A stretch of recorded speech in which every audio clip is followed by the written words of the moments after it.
Alhamdulillahirobbilalamin. Wassalatu wassalamu ala asrofil anbiya'i wal mursalin wa ala alihi wa sahbihi ajmain amma ba'd. Saya belum salam ya. Assalamualaikum warahmatullahi wabarakatuh, Bapak Ibu. Waalaikumsalam. Waalaikumsalam Waalaikumsalam warahmatullahi warahmatullahi wabarakatuh. wabarakatuh. Warahmatullahi wabarakatuh. Menjawab salam banyak, tapi banyak yang belum muncul nih. Hanya layarnya saja. Yuk, yuk, gabung yuk. Kita sama-sama belajar mencari ilmu. Gitu ya. Bapak Ibu, marilah kita pertama panjatkan puji syukur ya pada sore hari ini. Bapak Ibu masih diberikan dan saya juga secara pribadi masih diberikan kesempatan, kesehatan, kenikmatan sehat, sempat, waktu oleh Allah sehingga kita bisa berbagi ilmu di bidang halal. Jadi yang namanya mencari ilmu itu adalah hukumnya wajib. Insya Allah yang Bapak Ibu laksanakan hari ini, sore hari waktunya harusnya tidur gitu ya, ngantuk. Saya yakin itu ya Bapak Ibu sudah sangat lelah. Insya Allah kelelahan Bapak Ibu akan berubah, akan bernilai ibadah gitu ya, dan akan dilipat gandakan ibadahnya Amin. karena kita berada di jalur untuk menegakkan agama Allah gitu ya. Amin, amin, amin. Mudah-mudahan Bapak Ibu bisa amanah menjadi penyelia halal sehingga menjadi apa kita jadikan ini mungkin ya bisa jadi kita mendapatkan ridho Allah, mendapatkan surganya Allah dari bidang ini ya, bukan dari yang lain karena Allah ridho kepada kita ya. Baik Bapak Ibu untuk penyemangat saja untuk Bapak Ibu dan juga saya pribadi. Bapak Ibu semuanya supaya bisa lebih semangat ya. Siapkan teh, kopi, panas, susu gitu ya. Saya pamer dulu minuman saya, minuman teh hangat supaya sekarang karena hawanya di kalau di saya di Kota Malang ya agak dingin biar bisa lebih semangat. Lebih semangat lagi saya kasih pantun boleh ya sambil nunggu yang lain. Boleh minta cakepnya. Cakep, Bu. Ya, kita serius tapi santai-santai tapi serius biar nggak ngantuk juga. Sekarang buka laptop ya. Buka laptop, ikut pelatihan. Cakep. Khawatir lapar, sedia makanan. Cakep. Pelatihan penyelia halal memang melelahkan, Cakep, Cakep. tapi semangat harus terus dipertahankan. cakep. Mantap, Ibu. Semangat, semangat. Semangat, Bu. Sore-sore. 55, Bu, semangat. Ya, sampai setengah 6 ya. Bapak Ibu, Siap. siap ya. Sampai setengah 6 nih, sampai maghrib. Ya, jadi sudah disampaikan Pak Osep, ini adalah materi dasar yang harus Bapak Ibu atau dan kita semua harus pahami selaku penyelia halal, yaitu sistem jaminan produk halal atau yang kita singkat dengan SJPH. Karena ini merupakan panduan pedoman bagi Bapak Ibu dalam melakukan penjaminan produk halal di SPPG Bapak Ibu.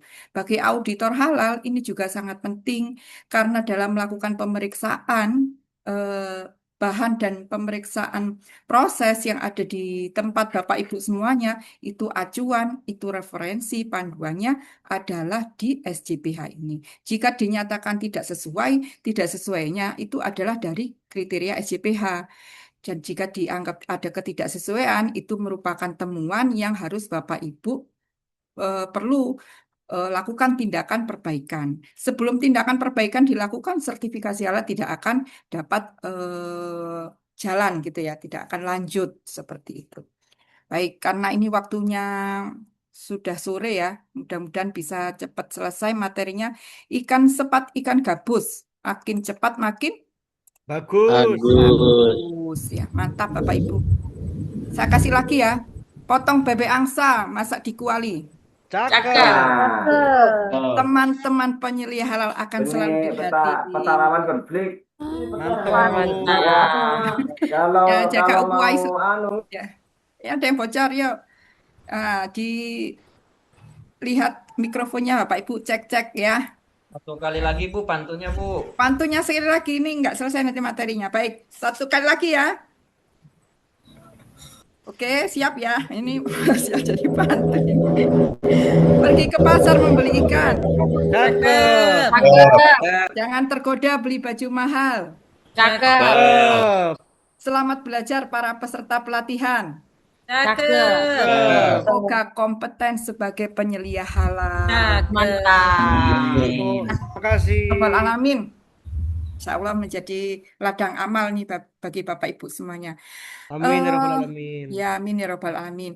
Ini adalah materi kita hari ini, Bapak Ibu, yaitu pengenalan dan penerapan SJPH, Sistem Jaminan Produk Halal. Sudah terlihat ya, Bapak Ibu ya?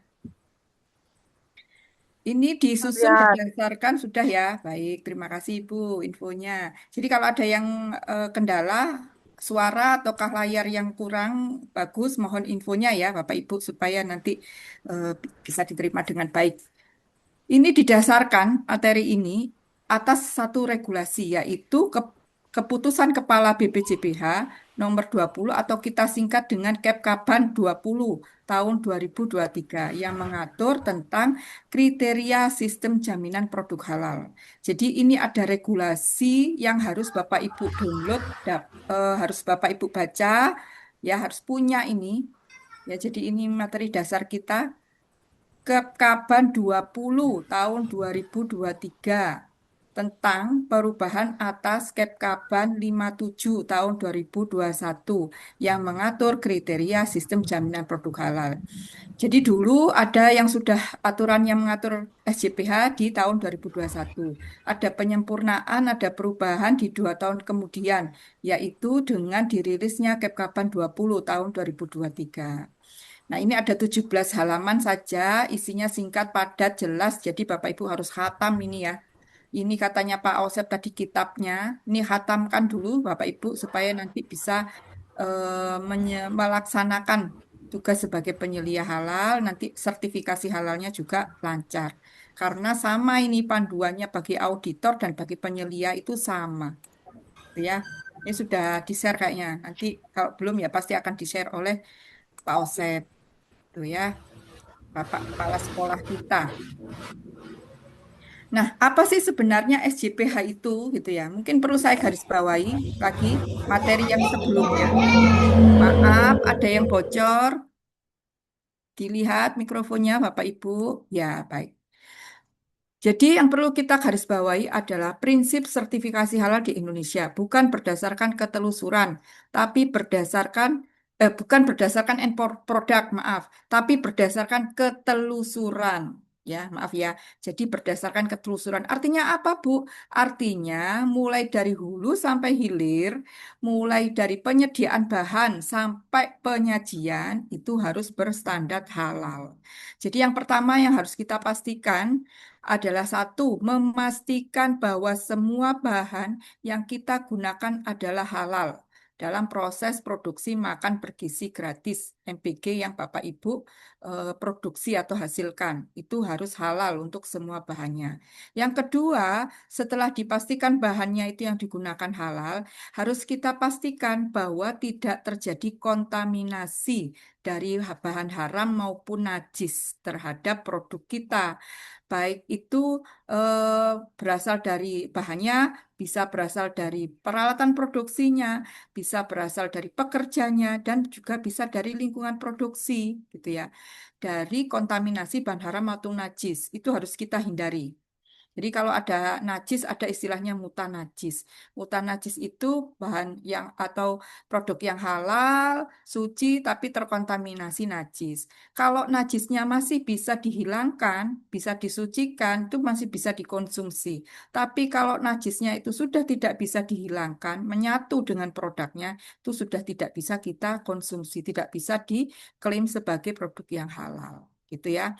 Nah, setelah itu, setelah kita pastikan bahan itu kita halal semuanya, produknya tidak pada proses produksi tidak terkontaminasi, bahan haram maupun najis. Yang ketiga, kita pastikan bahwa proses ini dapat berlangsung secara konsisten, berkesinambungan, terus-menerus, istiqomah kita laksanakan. Jangan pada saat proses mau audit halal saja dari LBH, tapi setelahnya pun kita harus lakukan gitu ya proses ini. Oleh karena itu perlu adanya sistem yang kita terapkan supaya konsisten nih ya. produksi yang seperti ini harus kita konsistensikan dengan penerapan sistem. Nah, sistem inilah yang kita kenal dengan SJPH. Yang ini akan menjadi pedoman kita, panduan kita dalam penerapan penjaminan produk halal di tempat usaha kita, di SPPB kita, supaya sesuai dengan yang kita harapkan, sesuai dengan rencana yang sudah kita rencanakan. Gitu ya. Baik, ini definisi dari SJPH, Bapak Ibu. Jangan terbalik-balik nanti ya. Kalau sudah lulus kadang terbalik, masih juga terbalik. Bukan SJPH tapi SPJH. Lain lagi nanti ya kepanjangannya. Ya, jadi SJPH. Saya ulang lagi SJPH. Nah, ini adalah suatu pendekatan yang sistematis, yang teratur, terintegrasi, tidak terpisah-pisahkan. Yang ini disusun untuk diterapkan, untuk dipelihara. Dengan cara apa? Dengan cara mengidentifikasi bahannya, mengidentifikasi kontaminasi terhadap bahan di saat proses produksi, pada produk, pada sumber daya, kontaminasi pada saat prosedur, gitu ya. Dalam rangka apa sih ini? Untuk apa sih, Bu?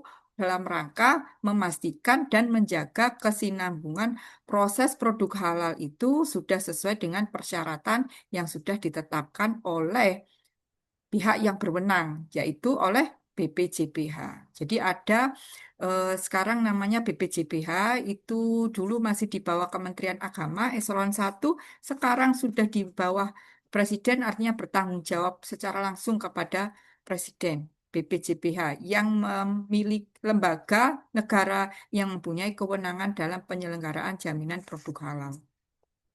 Jadi yang nanti yang menerbitkan sertifikat halal adalah BPJPH, gitu ya. Nah, SJPH ini, sistem jaminan produk halal ini, Bapak Ibu, tentunya maksudnya adalah yang pertama tentu merupakan persyaratan dalam proses sertifikasi. Betul ya? Bapak Ibu kan mau mengajukan sertifikat halal SPPG Bapak Ibu. Jadi ini merupakan syarat utama yang harus dipenuhi dulu, yaitu menerapkan SJPH, gitu ya, menerapkan SJPH di SPPG Bapak Ibu itu. Nah, tujuannya adalah supaya menjaga kesinambungan proses produk halal di SPPG Bapak Ibu itu sesuai dengan ketentuan yang sudah berlaku, gitu ya. Nah, SJPH ini itu sifatnya adalah wajib, harus gitu ya, harus diterapkan oleh pelaku usaha termasuk SPPG untuk menjaga konsistensi produksi selama masa berlakunya sertifikat halal. Berapa lama masa berlaku sertifikat halal, Bapak Ibu? Tadi sudah disampaikan. Selamanya. Selagi tidak ada Tidak ada tidak ada perubahan. bahan baru, Bu. Tidak ada Perubahan. perubahan. Hanya bahan saja, perubahan bahan saja. Info yang bona letak Proses pengolahannya juga. ya Proses juga, Bu. Alat Proses aku juga. rasa kan Bagus, apa ya. masih lah Kalau ada perubahan maka Alhamdulillah. akan diperbaharui lagi sertifikat IPM. halal. Iya, betul. Alhamdulillah, Bapak Ibu berarti tadi sudah fokus ya. Jadi kalau secara histori saya mungkin bisa sampaikan ya, bisa ceritakan dulu sertifikat halal itu berlaku 2 tahun. Kemudian ada Undang-Undang eh, 33 2014 itu berubah menjadi 4 tahun. Setelah itu ada Undang-Undang 6 2023 berubah menjadi selamanya. Ya, artinya sertifikat halal itu tetap berlaku sepanjang syaratnya tidak terdapat perubahan komposisi bahan dan atau proses produk halal. Jadi yang menentukan masa berlaku sertifikat halal itu Bapak Ibu sendiri. Itu ya, terutama penyelia halal nih. Jika misalnya Bapak Ibu mendapati ada perubahan bahan atau ada perubahan proses di dalam SPPG Bapak Ibu, ya, itu harus segera dilaporkan, gitu ya. Karena apa? Karena ini sudah tidak berlaku selamanya lagi. Termasuk jika SPPG akan mengubah, akan mengembangkan produk, mengembangkan menu yang sudah tercantum di sertifikat halal yang sudah terbit, gitu ya. Maka harus memperbaharui sertifikat halalnya, gitu ya. Nah, diajukannya kemana, Bu? Ke BPJPH melalui Si Halal, sistem elektronik yang dikelola oleh BPJPH, gitu ya. Sistem elektronik terintegrasi yang dikelola oleh BPJPH. Pengajuannya nanti menggunakan atau memilih menu pengembangan, bukan yang baru lagi karena ada pengembangan produk. Nanti ada yang bilang nih Bu, saya mau apa memperbaharui kok ini ya terlanjur sudah mencetak kemasan yang banyak, udah ribuan. Nah, itu bukan alasan Bapak Ibu, karena jika memang ada pembaruan sertifikat halal, itu tidak akan merubah nomor sertifikat halalnya. Jadi di kemasannya ya masih tetap. Yang berubah adalah nanti di sertifikat halalnya pada lampirannya. Jadi variannya akan bertambah di lampiran. Nomornya tetap. Gitu ya. Seperti itu. Jadi ini yang akan kita pelajari struktur SJPH mulai dari bagian 1 pendahuluan ruang lingkup istilah definisi azas. Ini nanti cepat kita akan lewati supaya menutup gitu ya materinya dan kita cukup waktu untuk diskusi dan kita akan fokus nanti di bagian yang kelima yaitu kriteria. Bagian 5 kriteria yang juga ada 5 kriteria di dalamnya. Ya, kemudian ada bagian 6 informasi terdokumentasi. Oke, nah ini sebagai pendahuluan, tentu kita sudah paham semuanya ya. Dalam surat Al-Baqarah ayat 168, kita sebagai manusia itu sudah diperintahkan oleh Allah untuk mengkonsumsi makanan yang halal dan baik, yang terdapat di bumi, dan janganlah kamu mengikuti langkah-langkah setan. Sungguh setan itu musuh yang nyata bagi kita semua.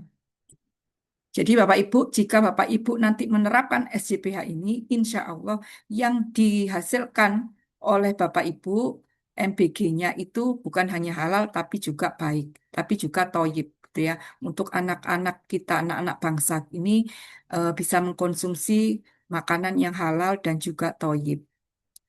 Nah, ruang lingkupnya apa, Bu? Ruang lingkupnya kalau SJPH ini menetapkan syarat setiap tahapan dalam proses produksi. Mulai dari penyediaan bahannya bagaimana, pengolahannya seperti apa, penyimpanan, tahapan pengemasan, pendistribusian gitu ya. Kalau pengemasan kan pemorsian gitu ya. Kemudian didistribusikannya seperti apa sampai ke penyajian. Itu diatur syaratnya, ditetapkan syaratnya di dalam SJPH yang meliputi 5 kriteria yang akan kita bahas 1 per 1 sampai setengah 6. Semangat Bapak Ibu. Kemudian kategori lingkupnya adalah untuk semua kategori produk yang wajib bersertifikat halal. Ada di KMA 748, KMA 944 ya. Dan ini harus diterapkan untuk semua kategori pelaku usaha, baik itu usaha mikro, usaha kecil, usaha menengah maupun besar. Kalau SPPG itu termasuk apa? Mikro kecil ya. Betul? Kecil Ibu. Iya, masih kecil ya. Kecil. Bisa jadi nanti bisa berkembang ya. Kalau modalnya jadi lebih banyak dan nanti resikonya juga berbasis resiko kan ya sesuai NIB. Nah, ini adalah ketentuan barang yang wajib bersertifikat halal. Tentu sudah disampaikan ya. Untuk produk itu ada kategori barang, untuk kategori jasa, wajib bersertifikat halal. Kalau barang itu berarti ada wujudnya, yaitu makanan, minuman, obat, kosmetik. Tentu ini pentahapan yang pertama ya, wajib halalnya.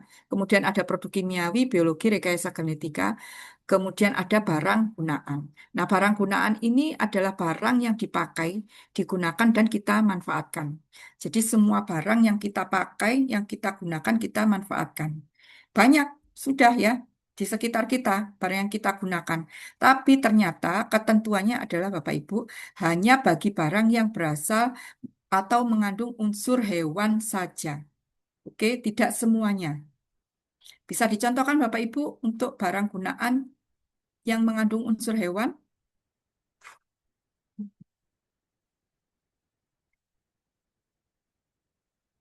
Apa nih? Susu barang gunaan, susu makanan, minuman ya. Puas ya, Bu. Baju. Oke, ya baju boleh Kulit, baju. Ibu. Iya, tas Puas. kulit. Kemasan kulit, Ibu. Betul, betul sekali Bu. Tas kulit, jaket Dompet kulit, gitu ya. kulit. Sepatu. Ya kalau sepatu ada bungkusnya gitu ya di toko kita harus waspada ini jangan-jangan dari kulit babi gitu ya. Jadi kita menyentuhnya harus hati-hati supaya nggak mutan najis nih. Tangan kita basah bisa mutan najis nih ya. Kemudian kuas tadi ya. Jadi kalau memakai kuas di SPPG Bapak Ibu itu yang pilih yang ada sertifikat halal. Kalau belum ada, pakai yang dari bahan sintetis atau nilon. Bagaimana cara memastikan ini dari sintetis, Bu? Dibakar. Kalau dibakar baunya itu bau rambut, berarti itu bukan sintetis, gitu ya. Pilih yang kuas lukis. Kuas lukis itu kebanyakan itu sintetis, gitu ya. Bukan ada unsur hewannya, dari bulu nggak ada.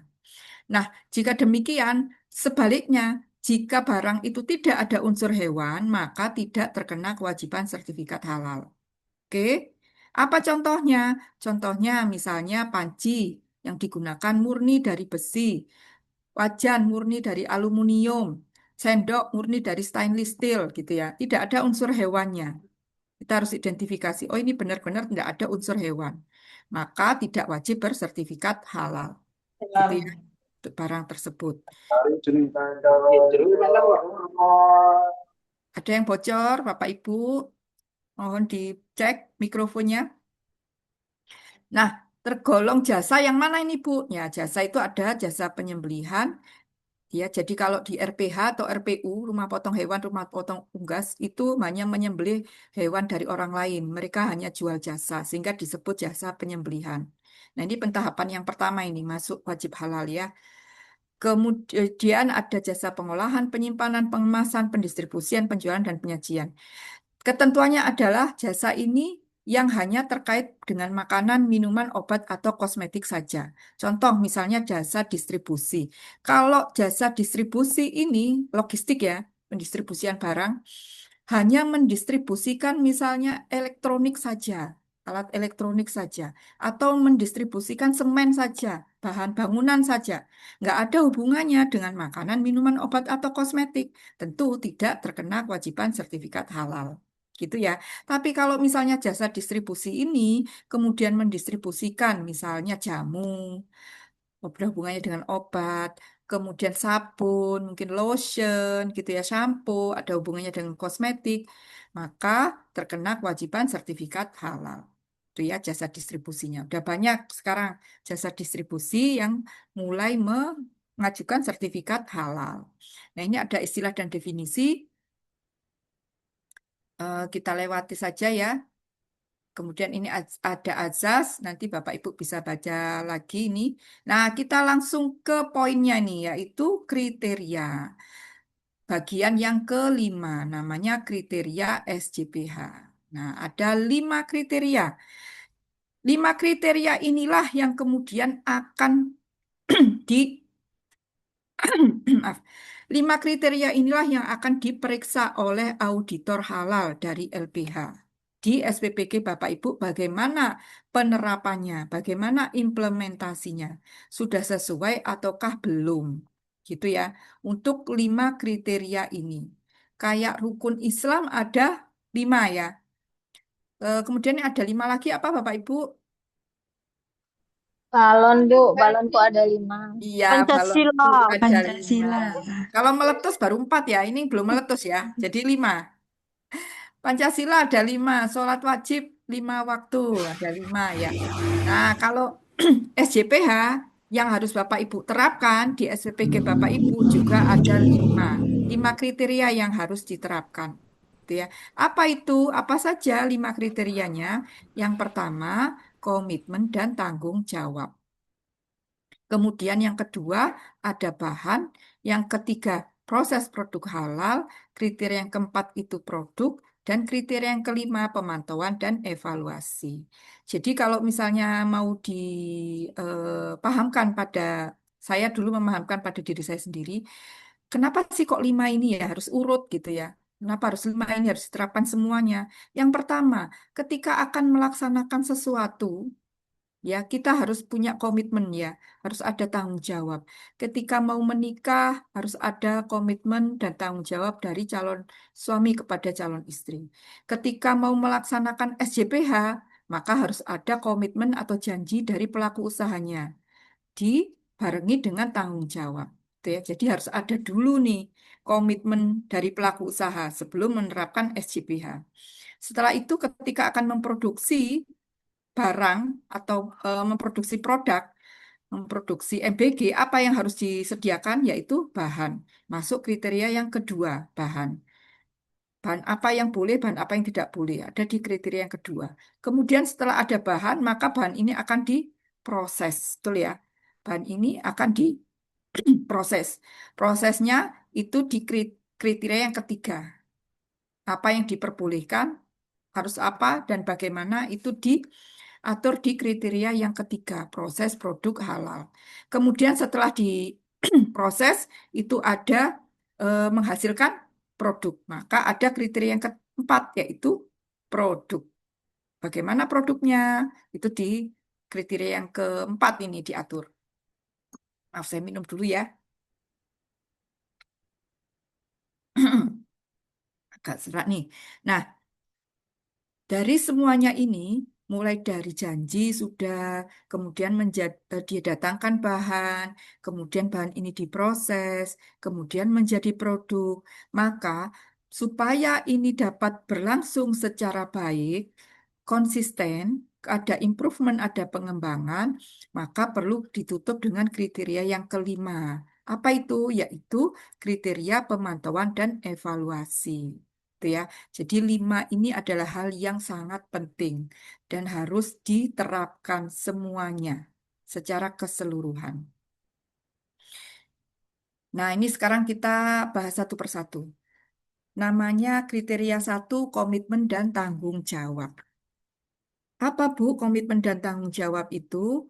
Komitmen dan tanggung jawab definisinya adalah pernyataan tertulis. Jadi ini tidak hanya asal omon-omon ya, harus ditulis.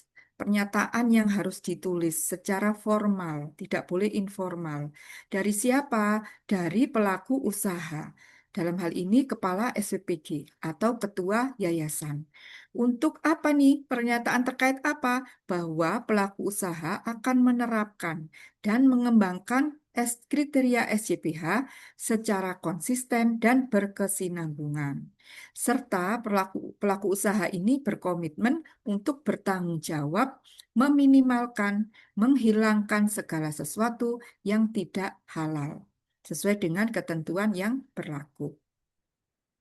Di kriteria yang pertama ini, komitmen dan tanggung jawab Bapak Ibu, ada 3 unsur yang harus Bapak Ibu terapkan, yang harus dipenuhi. Dan 3 unsur inilah yang kemudian akan dinilai oleh auditor halal ketika proses sertifikasi halal. Apakah sudah sesuai ataukah belum? Unsur ini adalah 1, kebijakan halal, 2, tanggung jawab pelaku usaha, yang ketiga, pembinaan sumber daya manusia. Itu ya. Kalau ada yang bertanya, silakan langsung raise hand, nggak apa-apa, biar nggak ngantuk ya. Oke, sekarang kita bahas unsur yang pertama, kebijakan halal. Kebijakan halal ini merupakan pernyataan tertulis tadi ya. Cakupannya adalah komitmen pelaku usaha dalam 1, menggunakan bahan yang halal, 2, proses secara halal, 3, menghasilkan produk yang halal sesuai persyaratan umum sertifikasi. Jadi nanti Bapak Ibu harus menyusun kebijakan halal. Disusun, kemudian ditetapkan oleh kepala SPPG, oleh top manajemennya. Gitu ya, divalidasi. Nah, setelah ditulis, disusun, ditetapkan oleh pimpinan, maka berikutnya yang harus dilakukan adalah harus dipahami dan diterapkan oleh seluruh personil. Nah, supaya bisa dipahami dan diterapkan oleh seluruh personil, maka kebijakan halal ini harus disosialisasikan, dikomunikasikan kepada seluruh pihak yang terkait.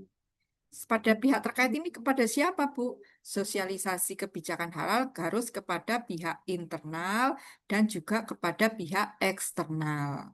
SPPG, ya, karena ini perusahaannya namanya SPPG. Ya.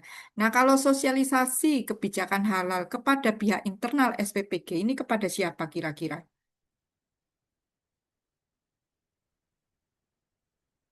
Ada yang bisa menjawab? Pada siapa? Pada relawan, Ibu. Relawan, betul. Semua relawan ya. Semua Ya, relawan harus disosialisasi kebijakan halal.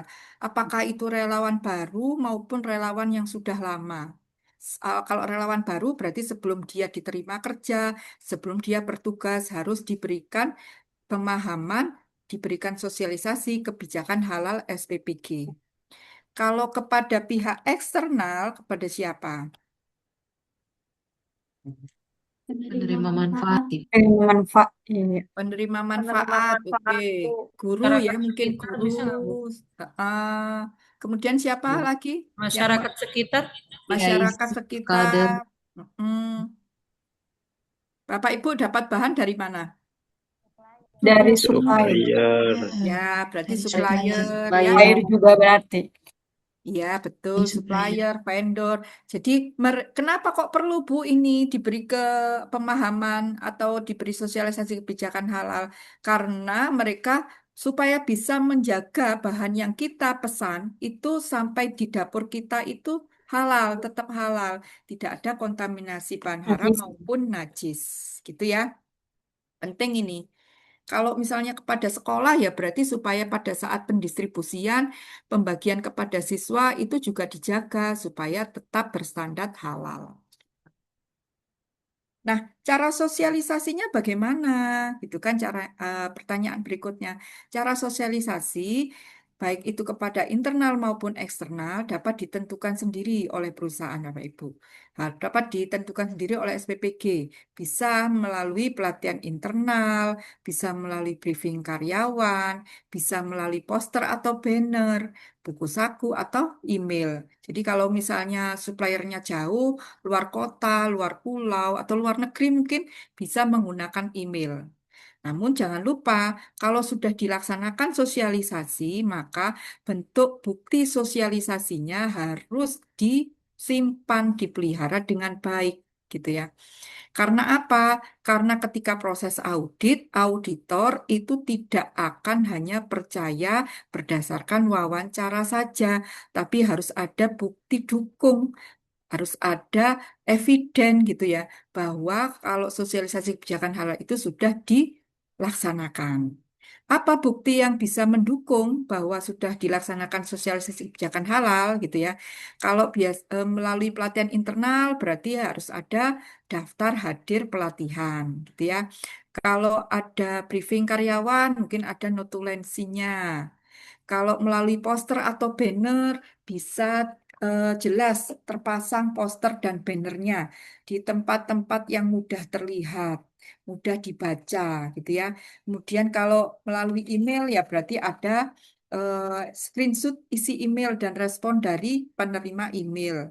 Kalau lewat media sosial boleh, bisa melalui WhatsApp. Jadi WhatsApp kepada suppliernya. Ini kami sudah menetapkan kebijakan halal. Isinya seperti itu. Nah, kalau ini sudah dipasang nih sosialisasi kebijakan halal PT Dima. Kalau seperti ini kira-kira ada temuan nggak Bapak Ibu?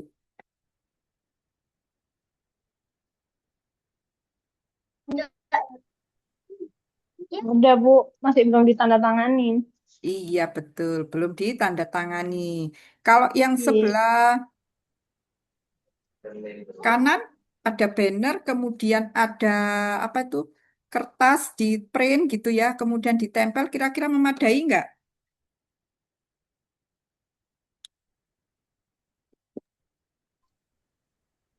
Memadai, Bu. Memadai?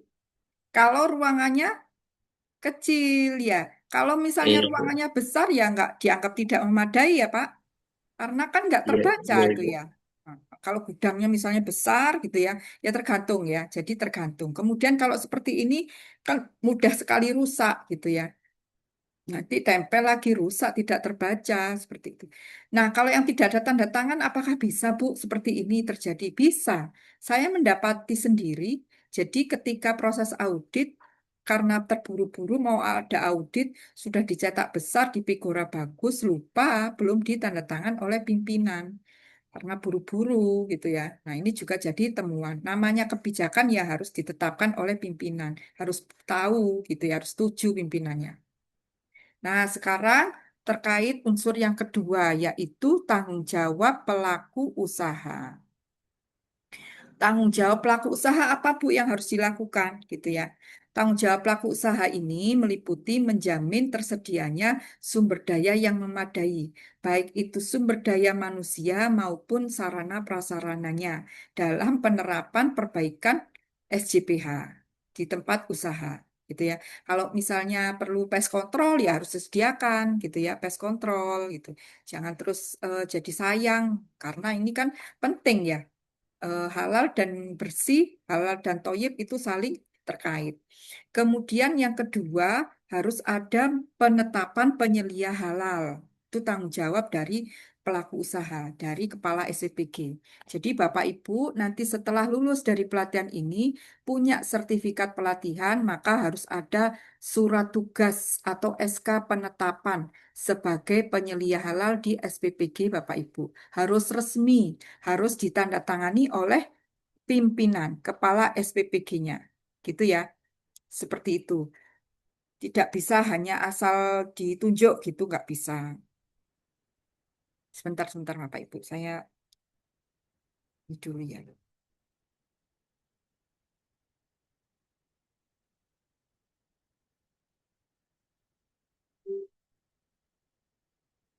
Nah, terkait penyelia halal ini, Bapak Ibu, kan ada syaratnya, ya. Harus Islam, yang kedua harus memahami terkait kehalalan.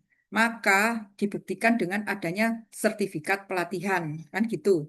Kalau usaha mikro kecil hanya perlu satu sertifikat saja, yaitu sertifikat pelatihan. Kalau menjadi penyelia halal menengah besar, perlu punya dua, sertifikat pelatihan dan sertifikat kompetensi. Nah, untuk usaha mikro dan kecil, penyelia halalnya itu dapat berasal dari pelaku usaha sendiri. Jadi misalnya tidak ada SDM nih, SDM-nya terbatas, maka boleh pelaku usaha juga sekaligus menjadi penyelia halalnya. Nah, kalau misalnya pelaku usahanya ini non-Muslim gitu ya, bukan Islam, maka kan nggak bisa tuh jadi penyelia halal. Maka dapat penyelia halalnya dari usaha tersebut dapat berasal dari pihak yang lain. Misalnya instansi pemerintah, dinas terkait yang akan memfasilitasi dalam hal penyelia halalnya. Kemudian mungkin dari badan usaha, konsultan, atau dari perguruan tinggi, dosen, gitu ya, menjadi penyelia halal di usaha mikro dan kecil sebagai unsur pengabdian masyarakat biasanya ya kalau di Tridharma perguruan tinggi. Nah, tetapi kalau misalnya di penetapannya SK-nya itu tidak boleh dari perguruan tingginya, harus dari pelaku usahanya karena ini merupakan tanggung jawab dari pelaku usaha. Nah, selain penetapan penyelia halal, Bapak Ibu, tanggung jawab pelaku usaha berikutnya adalah menetapkan tim manajemen halal. Menetapkan tim manajemen halal. Ini kok nggak bisa terus ya? Sebentar.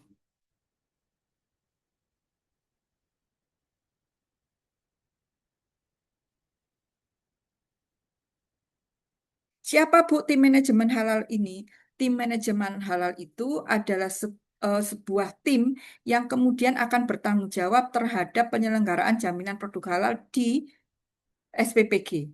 Ya, yang ini anggotanya adalah melibatkan seluruh pihak yang terkait SJPH, gitu ya.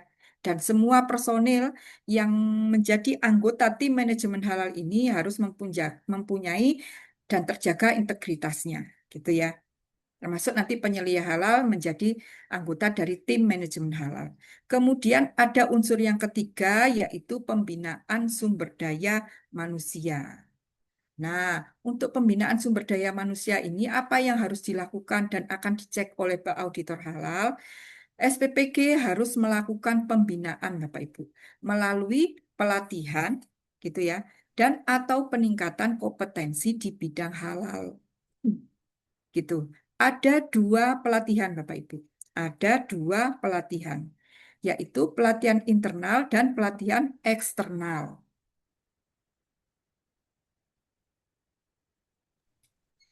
Pelatihan eksternal itu yang seperti Bapak Ibu sekarang lalui.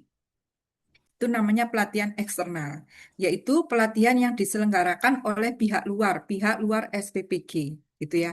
Yang ini bisa dilakukan, bisa diikuti oleh penyelia halal atau anggota tim manajemen halalnya pada pelatihan yang diselenggarakan oleh BPJPH, bisa oleh perguruan tinggi, atau oleh lembaga pelatihan lain yang sudah ditetapkan oleh BPJPH. Jadi seperti Halal Institute, ini sudah diakui. Nanti bukti bahwa sudah mengikuti pelatihan eksternal itu adalah sertifikat pelatihan yang sudah Bapak Ibu terima, gitu ya. Nah, kemudian ada pelatihan internal. Jadi SPPG harus melaksanakan atau menyelenggarakan pelatihan internal halal, gitu ya, untuk internal SPPG yang disesuaikan dengan kebutuhan penerapan SJPH SPPG. Nah, siapa yang menjadi trainer internalnya? Yang menjadi trainer internalnya adalah personil yang sudah kompeten. Jadi Bapak Ibu, nanti kalau sudah lulus dari pelatihan ini bisa menjadi trainer internal dalam pelatihan internal halal SPPG. Yang ikut ya semua yang ada di SPPG Bapak Ibu gitu. Bu, saya kok nggak pede ya Bu menjadi trainer internal gitu. Boleh nanti mengundang narasumber dari luar untuk membantu. Silahkan. Yang penting ini adalah skopnya untuk internal, ya, dilaksanakan oleh SPPG atau perusahaan sendiri.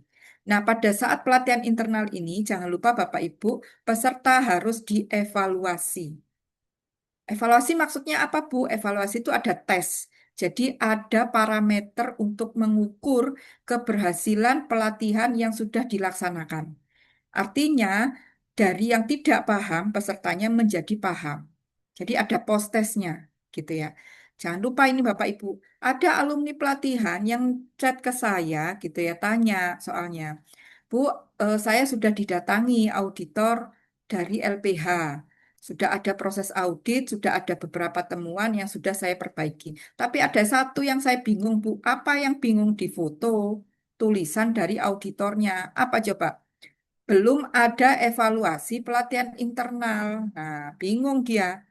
Ternyata lupa. Jadi belum dilakukan post-test. Gitu ya. Ini penting nih, supaya kita bisa mengetahui, mengukur keberhasilan pelatihan internal yang sudah kita laksanakan. Nah, untuk pembinaan sumber daya manusia berupa pelatihan internal dan pelatihan eksternal ini, jangan lupa simpan bukti-buktinya. Karena ini pasti akan ditanyakan oleh auditor saat mengaudit. Harus ada evidennya. Apa buktinya, Bu?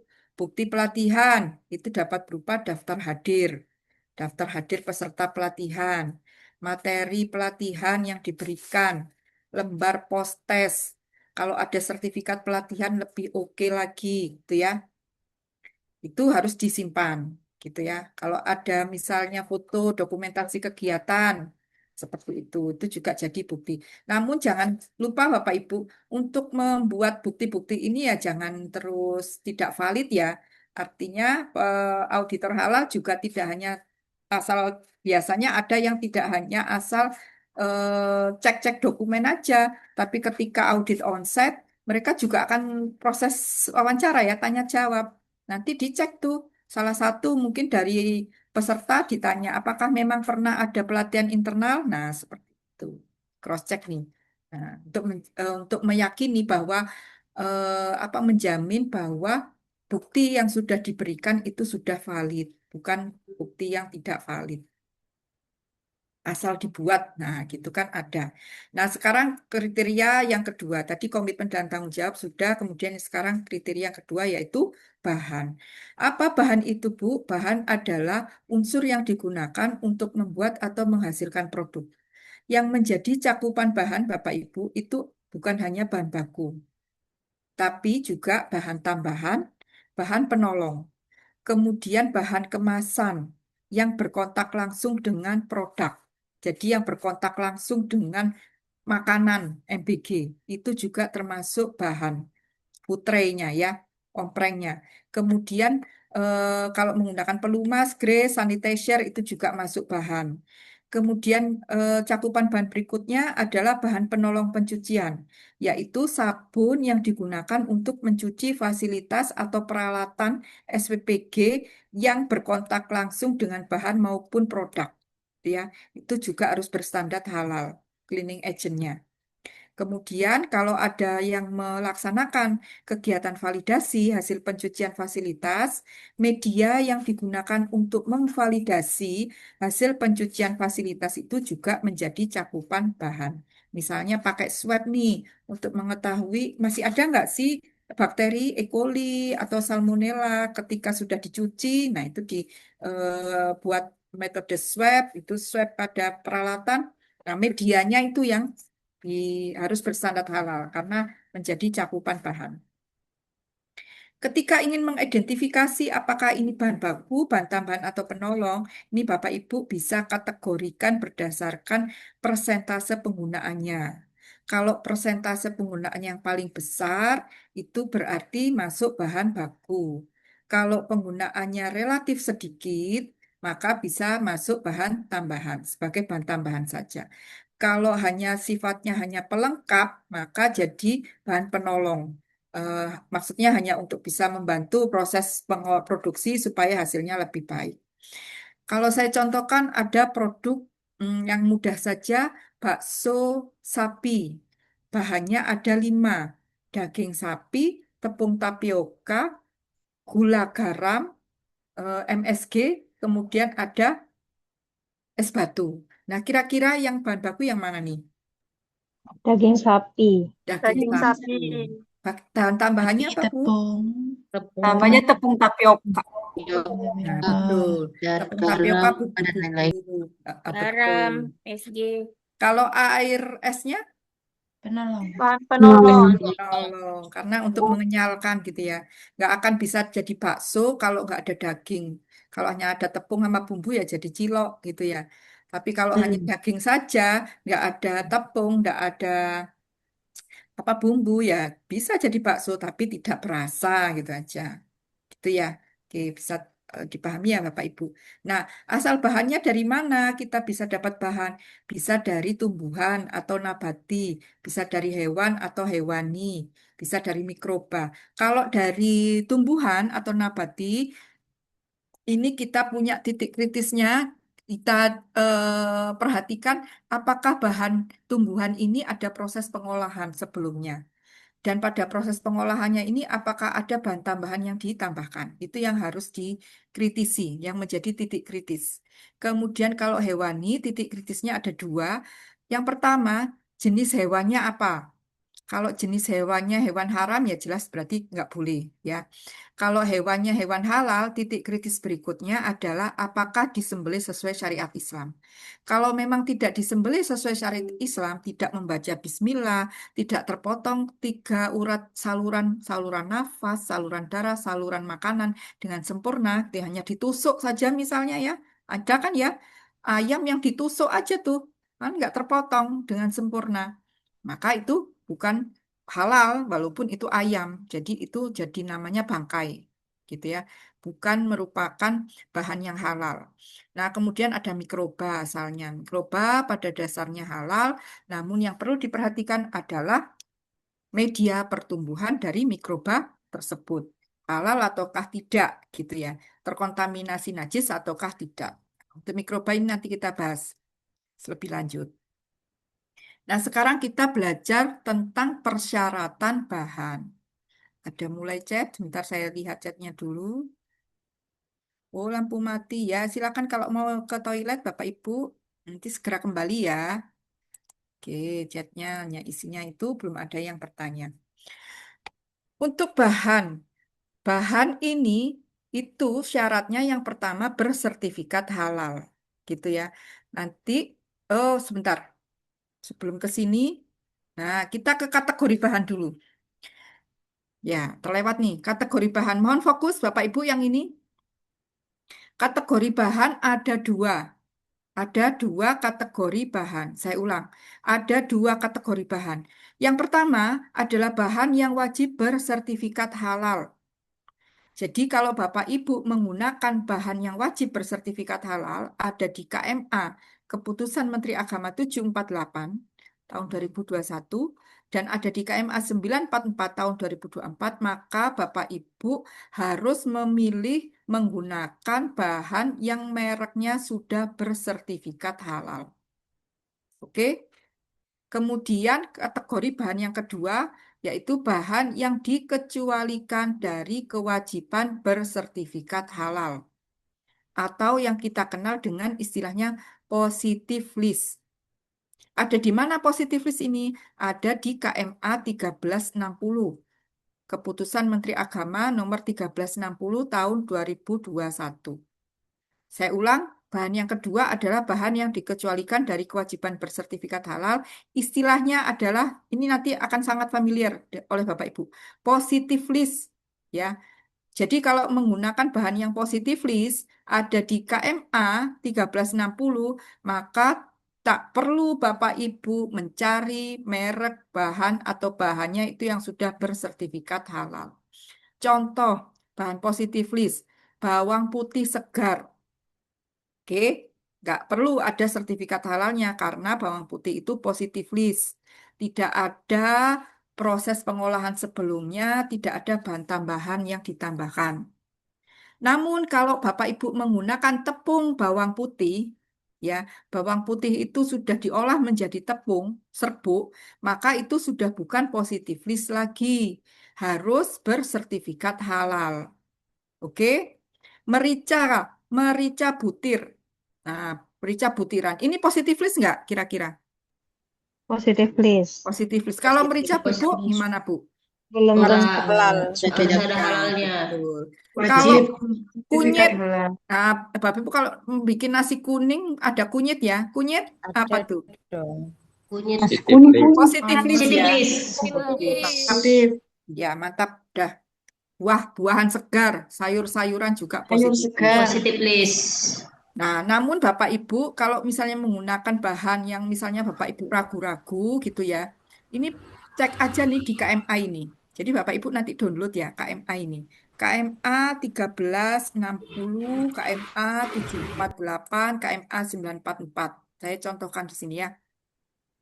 Ini KMA 748, yaitu terkait jenis produk yang wajib bersertifikat halal. Jadi kalau Bapak Ibu menggunakan bahan yang ada di sini, ini ratusan ini ya, ini nggak perlu dihafal, hanya perlu di searching saja karena ini filenya PDF. Misalnya menggunakan susu UHT nih, jadi MBG-nya pakai susu atau susu pasteurisasi. Nah, kalau susu pasteurisasi ini masuk dalam KMA 748 dan KMA 944 nanti ya, itu maka harus pilih susu pasteurisasi yang sudah bersertifikat halal valid. Ya, gitu ya. Nah, di KMA 4 juga demikian.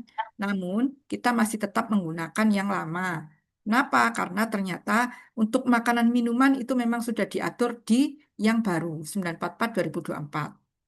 Kalau terkait makanan minuman, bahan makanan minuman, Bapak Ibu konfirmasinya di sini, di KMA 944/2024. Tapi kalau terkait non makanan minuman, gitu ya, apakah itu jasa, barang gunaan, dan seterusnya, masih mengkonfirmasinya di yang 748.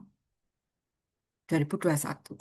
Nah, terkait positif list ada aturannya, yaitu di KMA 1360 tahun 2021, bahan yang dikecualikan dari bersertifikat halal. Nggak perlu repot-repot cari sertifikat halal telur misalnya. Telur itu positif list. Nggak perlu repot-repot cari telur yang sudah ada sertifikat halalnya pasti nggak akan nemu.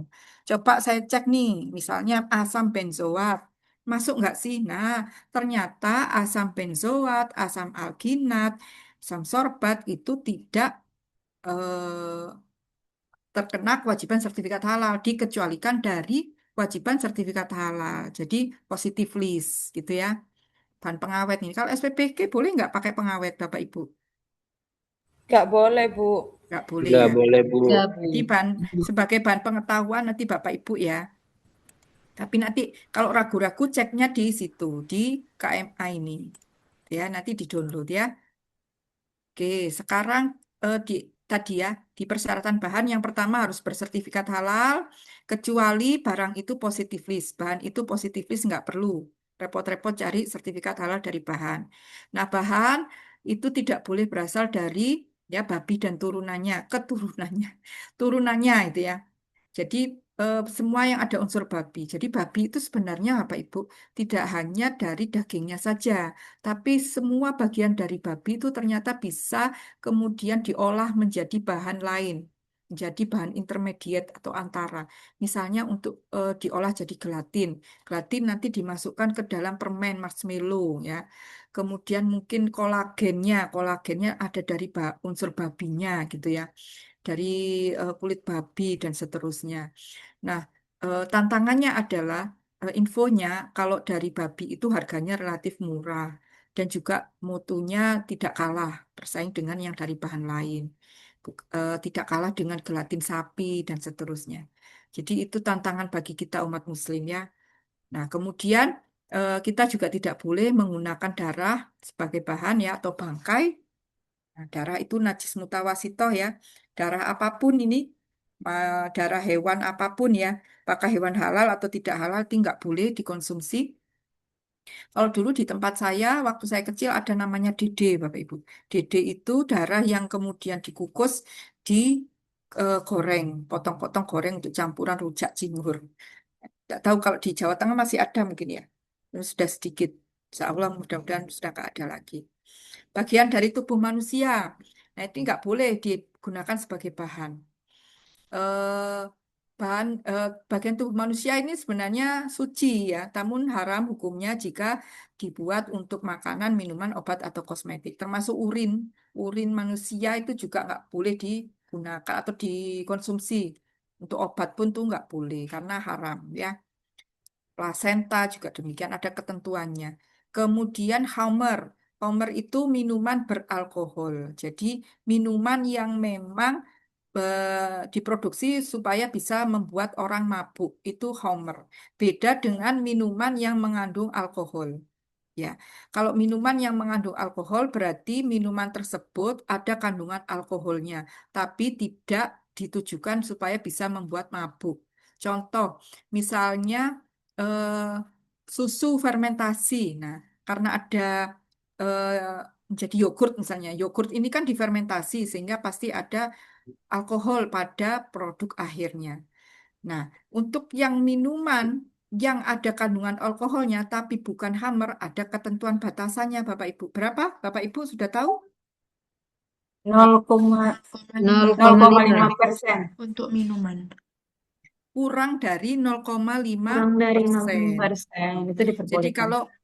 kalau Bapak Ibu membuat yogurt sendiri, itu ya harus dipastikan bahwa produk akhirnya tidak sampai 0,5% kandungan alkoholnya. Kalau mau disertifikasi halal ya pasti akan diambil tuh untuk diuji di lab berapa kadar kandungan alkohol pada produk akhirnya. Tuh, kemudian untuk bahan yang tidak lazim, hewan yang bertaring, berkuku tajam, yang dilindungi itu juga tidak boleh digunakan. Nah, untuk bahan, Bapak Ibu pastikan bahwa bahan yang kita pakai itu dihasilkan dari fasilitas produksi yang halal dedicated. Artinya, fasilitas produksinya itu hanya digunakan untuk memproduksi produk yang halal saja, tidak bercampur untuk memproduksi produk yang tidak halal atau haram, gitu ya. Nanti terkontaminasi. Fasilitas produksinya harus halal dedicated, nggak boleh sharing fasilitas. Kemudian pastikan tidak bercampur dengan bahan haram atau najis untuk bahan yang kita mau pakai, gitu ya. Makanya tadi apa namanya, suppliernya harus paham gitu ya, supaya pada saat distribusi nggak ada campuran bahan haram pada saat proses distribusi ke dapur kita maupun najis, jadi armadanya bersih gitu ya. Kemudian pastikan bahan yang kalau berasal dari hewan ya hewannya harus halal. Jadi hewan itu kan ada dua, hewan air dan hewan darat. Kalau hewan air yang memang hidupnya di air itu halal ya. Walaupun itu sudah menjadi bangkai. Jadi bangkai ikan, bangkai belalang itu halal hukumnya. Tapi kalau hewan darat harus dipastikan harus disembelih sesuai syariat Islam. Tapi hewan daratnya juga harus dipastikan hewan yang memang boleh dimakan, bukan hewan yang tidak boleh dimakan. Yang kayak hewan buas, hewan bertaring, berkuku tajam gitu ya.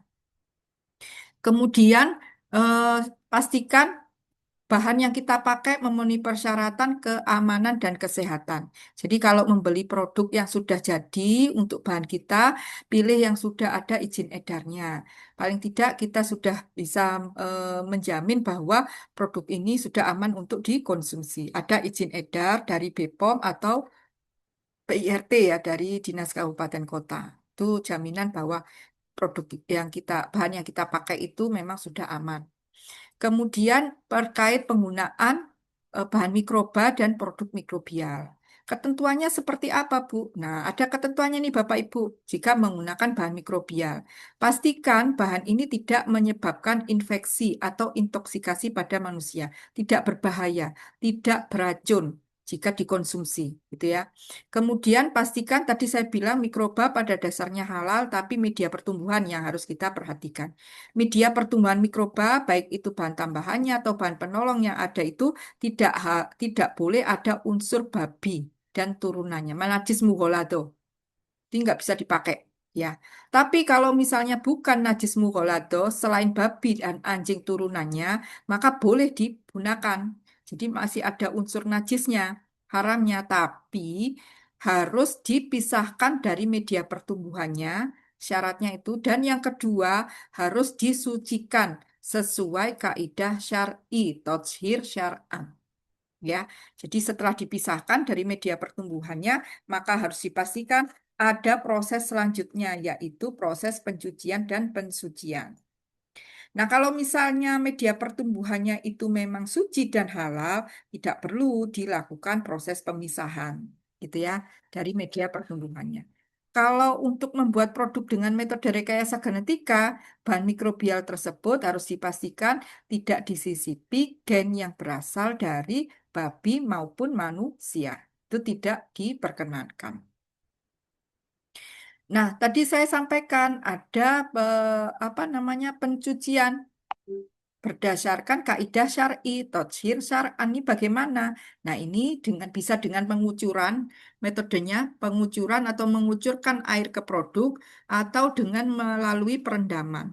Dicuci dengan air sebanyak 2 kula setara 270 liter hingga warna dan bau dari bahan najisnya itu hilang.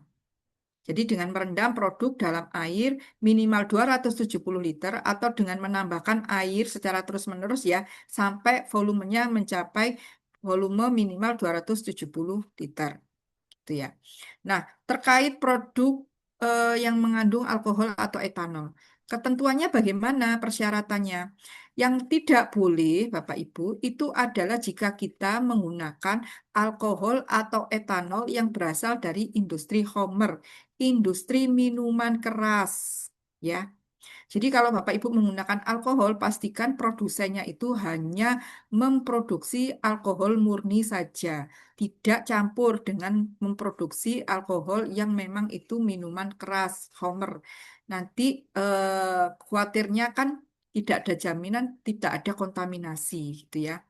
Nah, kalau misalnya etanol yang berasal dari sumber lain boleh. Itu contoh fermentasi singkong, nah, dari jagung, dari molas gitu ya. Itu boleh dipakai etanol yang berasal dari sumber tersebut.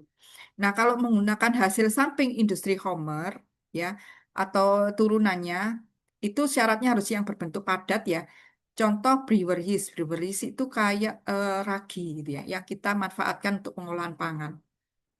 Namun penggunaan ini itu juga harus ada persyaratannya, yaitu setelah dilakukan proses pencucian memenuhi kaidah syar'i tadi, totshir syar'an.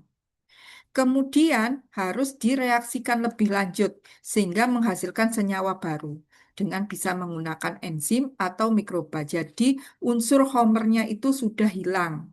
Dipastikan sampai unsur homernya itu hilang. Kan homer itu najis, jadi najisnya itu hilang. Gitu ya, sehingga menimbulkan atau menghasilkan senyawa baru. Kalau alkohol pada minuman fermentasi, baik itu fermentasi susu, fermentasi rempah, atau teh kombucha, tadi sudah saya sampaikan, pastikan bahwa kadar alkoholnya pada produk akhir kurang dari 0,5%, karena itu syaratnya. Kemudian syarat berikutnya, secara medis tidak membahayakan bagi kesehatan. Gitu ya. Ada yang bertanya nggak ini? Oke, ada yang bertanya nih dari Pak supaya nggak ngantuk ya. Dari Pak Ruli, izin bertanya sejauh mana penyelia halal memiliki kewenangan dalam mengambil keputusan di SWPG. Baik, Pak Rafli, ada Pak Rafli di sini? Halo? Ada Bu. Iya, jadi Pak, begini, penyelia halal itu kan ada 4 tugasnya penyelia halal ya. Kemarin tadi sudah disampaikan pada saat regulasi ya. Yang pertama, dia harus mengawasi proses produk halal di perusahaan. Yang kedua, menentukan tindakan perbaikan dan tindakan pencegahan jika ada ketidaksesuaian. Berarti kan harus mengambil keputusan ya Pak, jika ada ketidaksesuaian. Betul ya.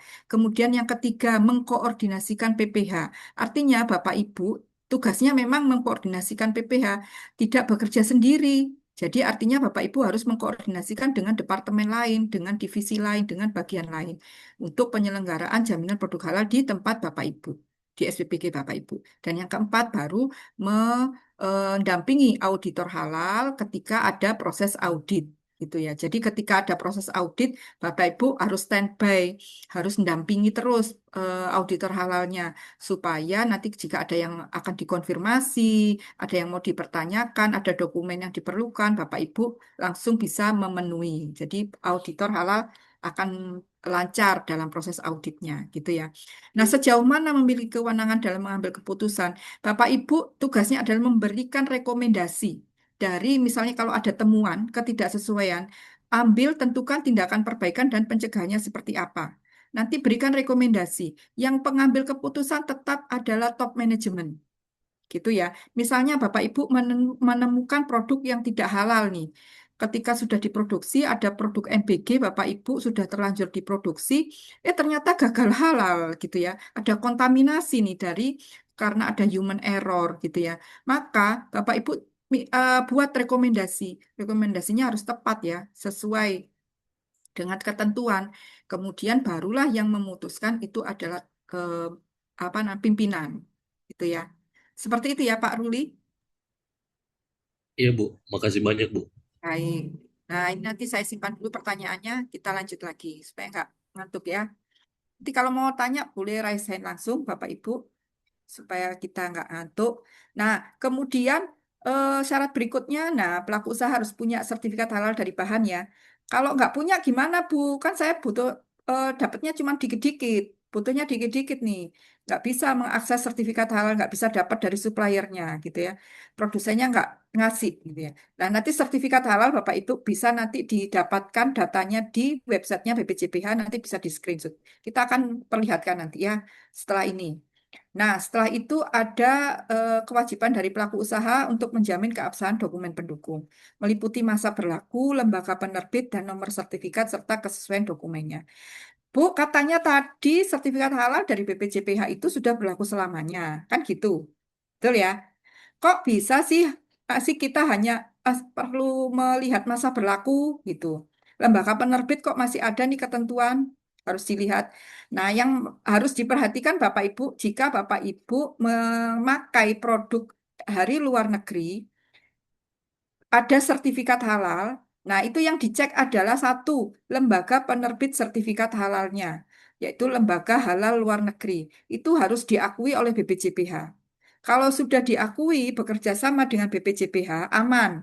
Setelah itu baru cek masa berlakunya. Jadi yang dimaksud dalam kalimat ini adalah masa berlaku dari sertifikat halal dari lembaga halal luar negeri. Kalau dari BPJPH, selama dikeluarkan oleh BPJPH, itu kita bisa abaikan untuk masa berlaku karena sudah berlaku selamanya selama tidak ada perubahan bahan maupun proses produk halalnya. Gitu ya. Bu, kalau di sertifikat halalnya masih ada tulisan masa berlaku bagaimana? Yaitu diabaikan tadi. Mau dicetak ulang boleh, nanti dihilangkan masa berlaku. Seperti KTP kita itu kan sudah berlaku selamanya. Kalau cetakan yang masih lama dulu dicetak itu kayak KTP saya itu masih ada tuh tulisan masa berlaku. Nah, kebetulan hilang tuh KTP saya. Nah, saya ingin cetak ulang. Nah, ternyata cetakan ulangnya yang baru tidak bertulis masa berlaku. Gitu. Tidak ada tulisan masa berlaku. Demikian juga sertifikat halal. Kalau nggak mau ada tulisan masa berlaku, ya minta dicetak ulang. Kemudian terkait dokumen pendukung. Nah, Bapak Ibu, tadi kan sudah kita bahas ya bahwa bahan itu ada dua kategori. Satu adalah bahan yang wajib bersertifikat halal, betul ya? Bahan yang wajib bersertifikat halal ada di KMA berapa tadi?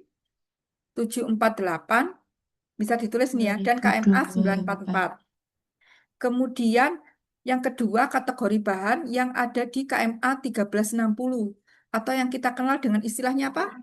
Positif list. Positif Positif list. Ya. list. Nah, pertanyaannya sekarang, Bu, bagaimana jika saya menemui bahan yang ternyata ini setelah saya cek di KMA 1360 tidak ada? Bukan positif list, Bu.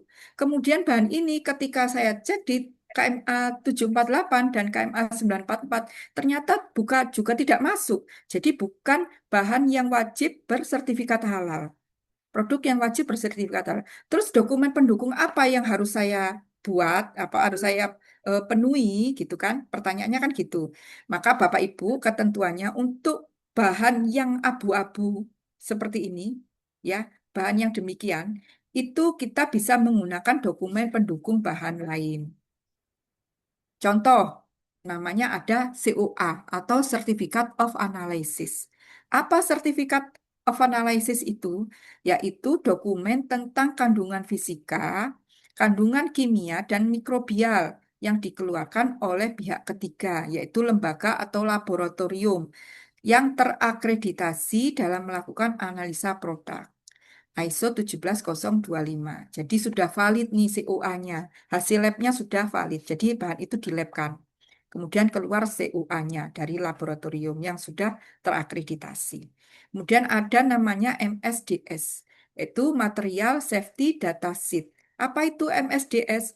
MSDS itu adalah lembar petunjuk yang isinya terkait informasi, komposisi, raw material dari bahan kimia. Jadi ini untuk bahan kimia biasanya. Dan ini harus dikeluarkan oleh produsen, bukan oleh distributor atau supplier. Gitu ya. Kemudian ada namanya dokumen spesifikasi. Spesifikasi ini apa? Ini merupakan dokumen yang isinya informasi produk yang menyatakan bagaimana deskripsi produknya, prosesnya, komposisi kandungan, dan sumber bahannya. Dan spesifikasi ini jangan lupa itu juga harus dikeluarkan oleh produsen, bukan oleh distributor atau supplier. Oke. Nah, kemudian ada lagi namanya diagram alur proses produksi atau flowchart ya. Nah, jika menggunakan dokumen flowchart itu harus tertera tahapan proses produksinya.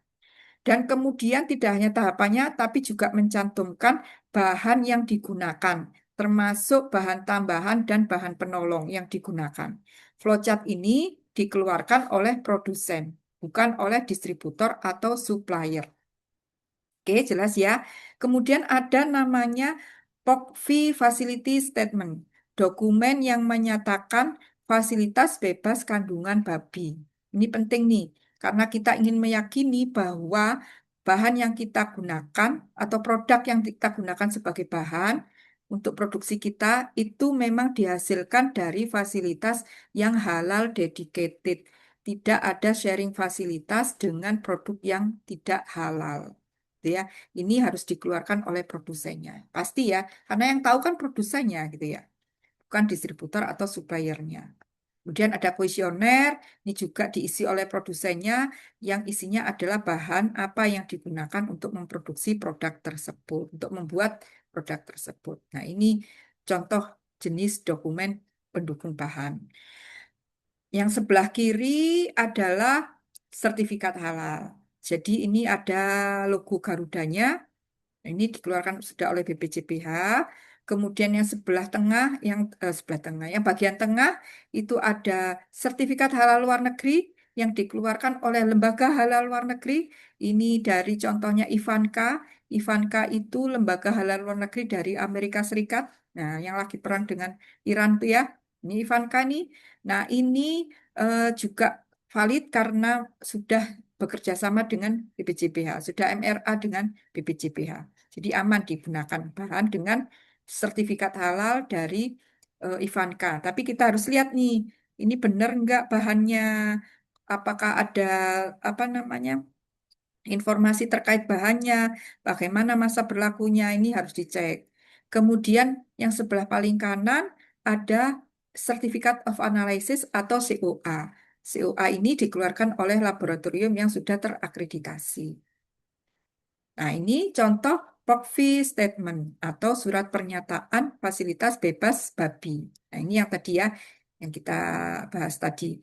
Nah, Bapak Ibu, ketika nanti Bapak Ibu sudah bertugas sebagai penyelia halal, mau mengajukan sertifikat halal, pasti Bapak Ibu akan harus mengumpulkan semua bahan yang digunakan oleh SPPG. Betul ya? Semua bahan harus dikumpulkan, kemudian didata, dimasukkan dalam satu tabel namanya tabel daftar bahan halal. Isinya adalah nama, bahan, merek bahan, produsen, dan sertifikat halal jika memang bahan itu bukan positif list. Gitu ya. Kalau bahan positif list bagaimana, Bu? Ya tetap dicantumkan, tapi nanti di kolom keterangan diberikan keterangan positif list gitu. Nah, nanti daftar bahan ini akan dicek oleh auditor halal. Dicek apakah memang yang dibeli itu adalah yang memang dari daftar bahan halal tersebut. Jadi Bapak Ibu harus melihara atau menyimpan catatan bukti pembelian bahan. Bukti pembelian bahan itu bisa berupa bon, nota, atau kwitansi, Bapak Ibu.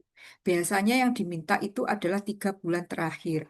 Jadi untuk memastikan bahwa Bapak Ibu di SPPG Bapak Ibu itu hanya menggunakan bahan yang sudah tercantum dalam daftar bahan halal yang sudah penyelia halal atau Bapak Ibu susun. Gitu ya. Itu. Nah, Bu, jika akan menggunakan bahan di luar daftar bahan halal bagaimana? Kan gitu ceritanya.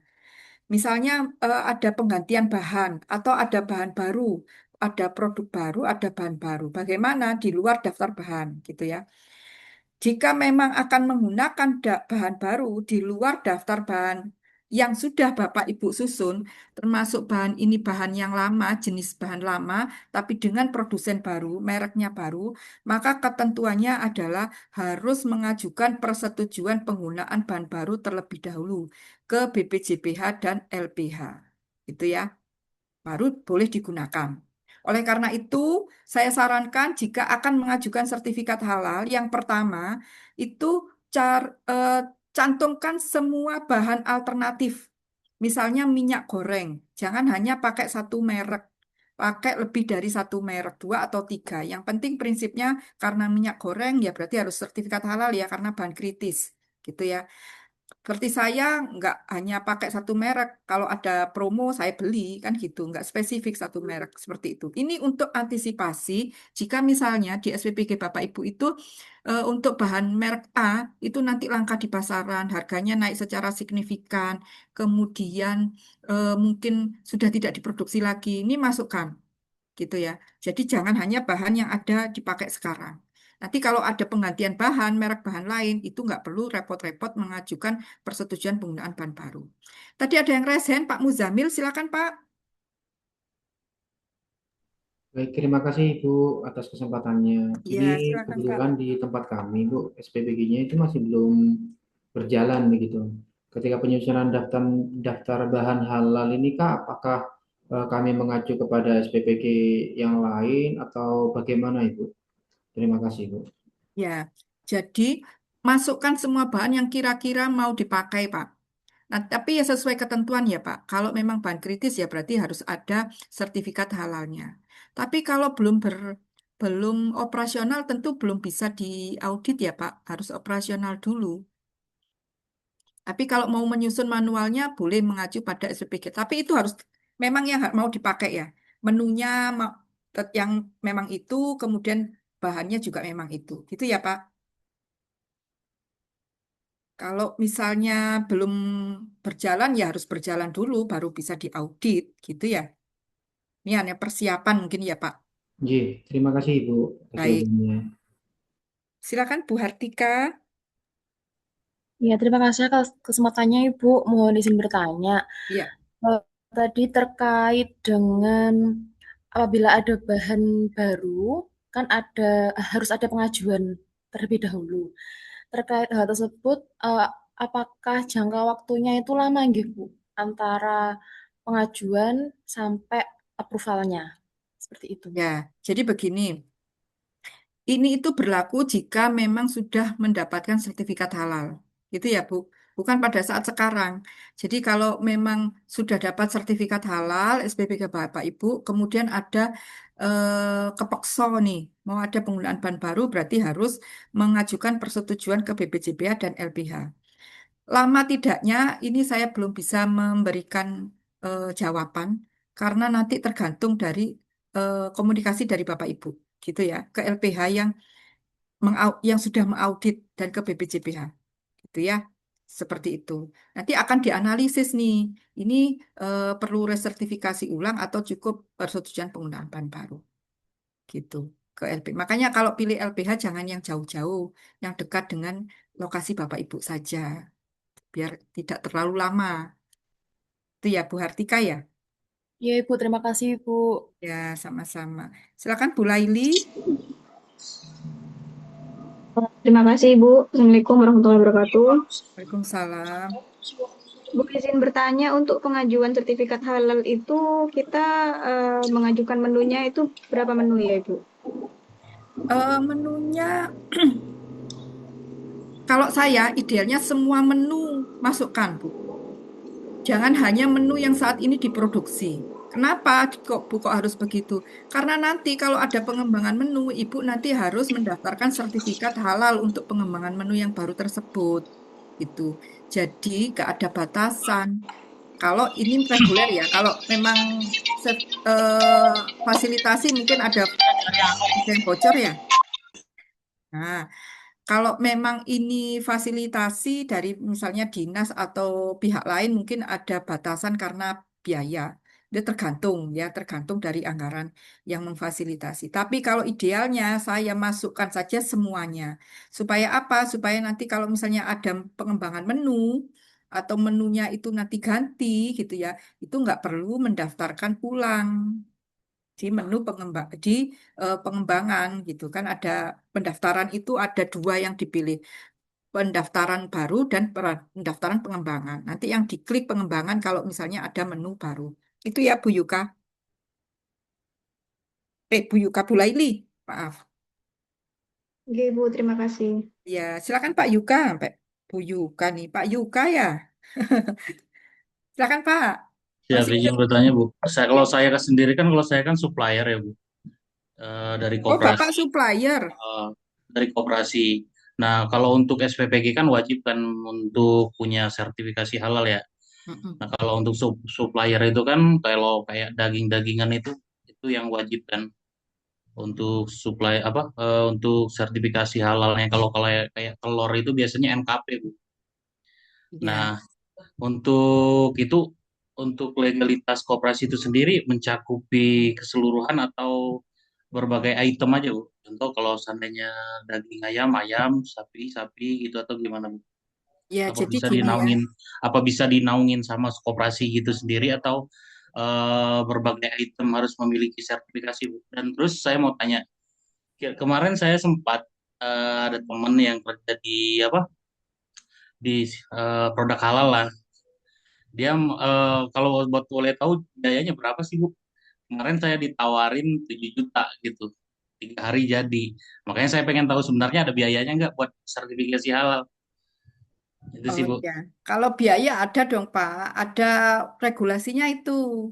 Tergantung nanti skala usahanya, kemudian tergantung juga jenis produknya, tergantung banyaknya varian produknya. Ada itu regulasinya Pak. Nah, nanti dicari, sebenarnya saya punya, tapi nanti masing-masing LPH akan berbeda. Kenapa demikian? Karena itu tidak termasuk dengan biaya akomodasi dari auditornya.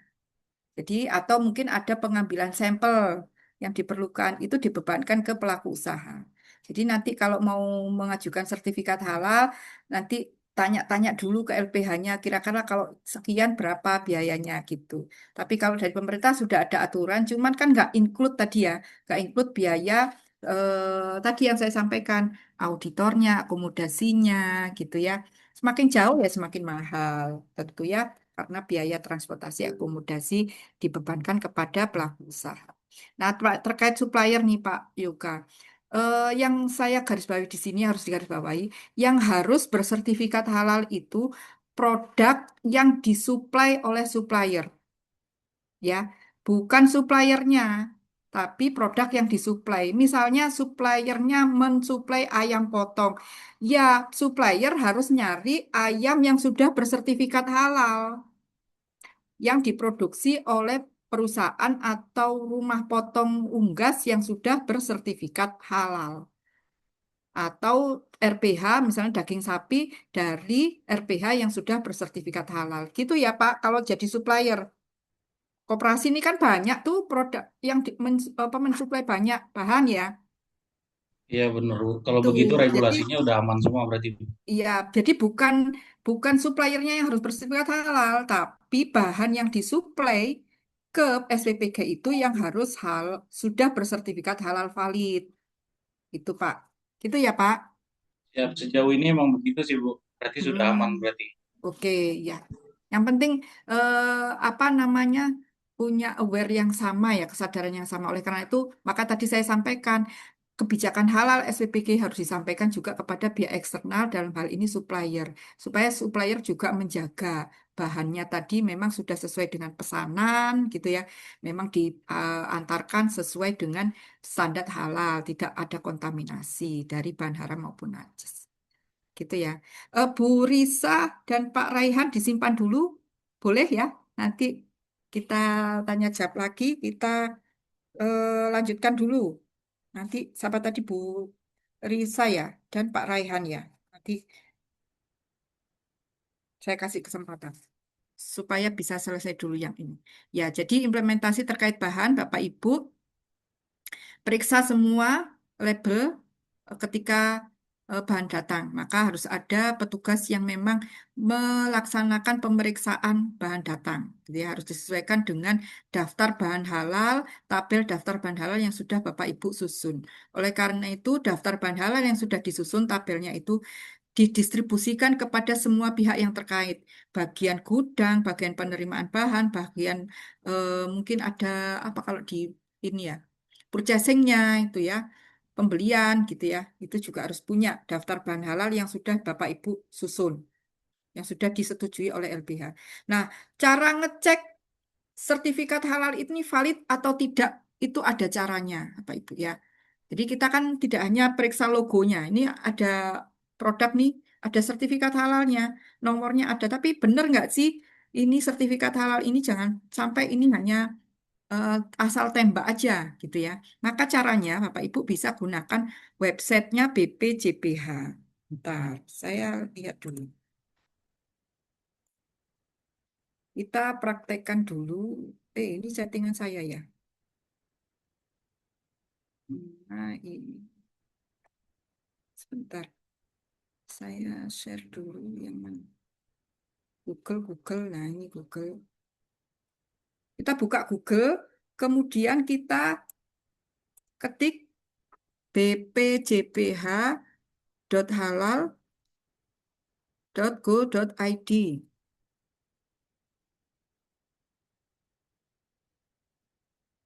Oh, ini koma ini. Ya, terus benar. Nah, di sini ya. Kalau ini ada beberapa fitur, di sini ada regulasi. Ini bisa Bapak Ibu update semua regulasi ya. Karena perlu mengupdate ketentuan yang terbaru. Kemudian ada data LHLN. Kita tahu bahwa lembaga halal luar negeri itu sudah bekerja sama dengan BPJPH itu di mana ya di sini. Misalnya Kak Al-Baqarah. Nah, ini dari Cina. Oh, ini sudah kerjasama dengan BPJPH. Jadi sertifikat halal dari LHLN ini aman gitu ya. Kemudian cek bahan di sini. Misalnya pakai kecap sedap. Apakah kecap sedap ini sertifikat halalnya ada dan valid? Nah, cek di sini. Keluar deh. Ya. Nah, seperti ini. Misalnya kita pakai yang ini, kecap sedap manis nikmat. Nah, ini produksi ini. Oh, berarti sertifikat halalnya betul, gitu ya. Ini. Nah, website ini selain untuk memverifikasi data sertifikat halal dari bahan kita juga bisa kita gunakan untuk mencari bahan alternatif. Misalnya kalau sekarang kita masih menggunakan bahan yang belum bersertifikat halal, kita cari nih bahan sejenis yang sudah ada sertifikat halal valid, atau mencari opsi untuk bahan alternatif lain. Ya, kita minta ke supplier. Saya minta bahan ini saja. Karena memang ketika saya cek di websitenya udah sertifikat halal. Nanti Bapak Ibu nggak perlu minta dokumen sertifikat halal dari produk tersebut. Perlunya bagaimana caranya supaya punya dokumennya ini perlu bisa di screenshot aja nih, karena ini bisa diakses oleh semua dan ini sudah valid. Itu ya. Oke Bapak Ibu, gampang kan? Nah, kita lanjut. Ini yang terkait tadi boleh chat di kolom chat. Kalau yang sudah paham ketik 1, yang belum paham ketik 2. Coba nih. Satu semua. Ada yang 2? Tidak ada. Berarti paham semua ya Bapak Ibu ya. Mantap. 1 semua. Sore-sore mau maghrib. Bapak Ibu masih semangat. Alhamdulillah. Itu ya. Oke, sekarang kita lanjut. Untuk kriteria yang ketiga. Apa yang harus saya persiapkan Bu untuk ke kriteria yang ketiga proses produk halal? Bapak Ibu harus perhatikan bahwa proses produk halal itu adalah rangkaian kegiatan untuk menjamin kehalalan produk mulai dari penyiapan bahan sampai penyajian. Semua tahapannya, karena titik kritis itu tidak hanya pada bahannya, tapi juga pada prosesnya, gitu ya. Pada titik-titik proses tersebut bisa menjadi apa titik poin ketidakhalalan produk kita. Jadi kita harus jaga. Nah, untuk kriteria yang ketiga ini, itu ada 3 hal yang harus kita perhatikan, Bapak Ibu. Yaitu yang pertama lokasi dan tempat, yang kedua peralatan dan perangkat yang kita pakai, dan yang ketiga adalah prosedur. Untuk lokasi dan tempat, kalau ada proses produk yang tidak halal, maka harus dipisahkan. Kemudian harus terjaga kebersihan dan higienitasnya, bebas dari bahan yang tidak halal, bebas dari najis, gitu ya. Jangan sampai dekat dengan eh, apa namanya apa peternakan babi atau peternakan yang lain, karena itu sumber kontaminasi najis. Kemudian jangan ada hewan yang berkeliaran, nah itu juga sumber kontaminasi najis. Pisahkan lokasi penyembelihan jika ada hewan yang tidak halal dan penyembelihan hewan halal. Nah, untuk proses produk halal ini, ketentuan pemisahan alat dan tahapan pada proses produk halalnya, jika ada produk yang halal dan tidak halal, maka yang pertama ketentuannya tidak boleh menggunakan alat bergantian. Jadi alatnya harus sendiri-sendiri. Alatnya tidak boleh digunakan secara bergantian. Kemudian kalau sudah sendiri-sendiri, jangan sampai sarana pembersihannya itu juga sama. Wastafelnya harus berbeda. Nah, setelah dicuci di wastafel yang berbeda, ini kan mau disimpan ya, maka penyimpanannya pun harus berbeda. Sarananya, tempatnya, gitu ya. Untuk pendistribusian, ada pengecualian, Bapak Ibu. Pendistribusian produk halal itu bisa dilakukan secara bersama dengan produk yang tidak halal, masih diperbolehkan. Tapi ada syaratnya. Apa syaratnya? Yang pertama, yang didistribusikan itu bukan produk segar asal hewan. Jadi daging babi segar atau daging sapi segar nggak boleh dijadikan satu. Atau produk olahan hewan yang dibekukan. Jadi produk tadi ya daging sapi kemudian diolah jadi bakso sapi di frozen, kemudian ada bakso babi di frozen. Ini nggak boleh didistribusikan secara bersama dalam armada yang sama, harus berbeda. Terkecuali 2 produk ini boleh, jadi produk kering ya. Tapi ada syarat berikutnya. Syaratnya apa? Pelaku usaha harus bisa menjamin bahwa tidak terjadi kontaminasi silang antar produk yang didistribusikan. Caranya gimana? Ya berarti harus ada pengemasan berulang. Pengemasannya harus sempurna, harus ada SOP yang jelas, kemudian harus ada penandaan, pemisahan, dan seterusnya. Supaya bisa menjamin tidak terjadi kontaminasi silang antar produk yang didistribusikan bersama tadi. Nah, tadi sudah saya sampaikan, lokasi tempat harus dipastikan ya, karena auditor halal juga akan jalan-jalan tuh ya ke dapur SPPG kita, nggak hanya asal periksa dokumen. Kebersihannya harus dijaga. Kemudian yang kedua peralatannya. Kemudian yang ketiga baru prosedur. Nah, terkait prosedur ini, Bapak Ibu, pastikan memiliki dan menerapkan prosedur pelaksanaan PPH yang tertulis. Oke. Jadi prosedurnya harus tertulis dan terdokumentasi. Ya, harus ada SOP, inisiasi untuk membuat prosedur, Bapak Ibu, setelah lulus dari pelatihan ini. Karena nanti pasti akan diminta. SOP-nya meliputi apa saja, Bu? Meliputi bahan, meliputi bagaimana prosesnya, bagaimana produknya. Misalnya kalau bahan ya berarti ada prosedur pembelian bahan, prosedur pemeriksaan bahan gitu ya, prosedur penyimpanannya bagaimana. Kalau terkait proses ya berarti ada prosedur proses produksi. Kalau terkait produk ya berarti ada SOP misalnya formulasi atau pemorsian produk.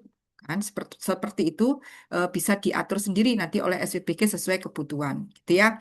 Nah, kalau sudah jadi prosedur, jangan lupa disosialisasikan kepada semua pihak yang terkait, terutama yang melaksanakan prosedur itu, supaya tahu, gitu ya. Bukti sosialisasi sudah disosialisasikan kepada pihak yang terkait, itu juga harus disimpan, ya. Oke. Nah, terkait peralatan pasti ada kemungkinan ada kontaminasi, gitu ya. Kontaminasinya itu pembersihannya jangan lupa sesuaikan dengan najisnya. Nah, ini ada 3 najis ya, Bapak Ibu. Najis mukofafa, najis mutawasito, dan najis mughalladho, najis berat. Kalau najis yang banyak terjadi dan kemungkinan besar itu mungkin bukan najis mukofafa ya, tapi najis mutawasito. Nah, najis mutawasito itu jenisnya apa kira-kira? Yang jadi jenis najis mutawasito. Bangkai ayam. Ya, Kotoran hewan, kotoran Bu. ya. Kotoran hewan, air kencing hewan, kotoran manusia, kencing manusia, darah, homer, minuman keras, bangkai, dan seterusnya. Jika peralatan kita terkontaminasi dengan najis mutawasito tersebut, pastikan harus disucikan, dicuci, dan disucikan dengan air yang mengalir sampai hilang najis secara organoleptik, bau, rasa, warnanya hilang.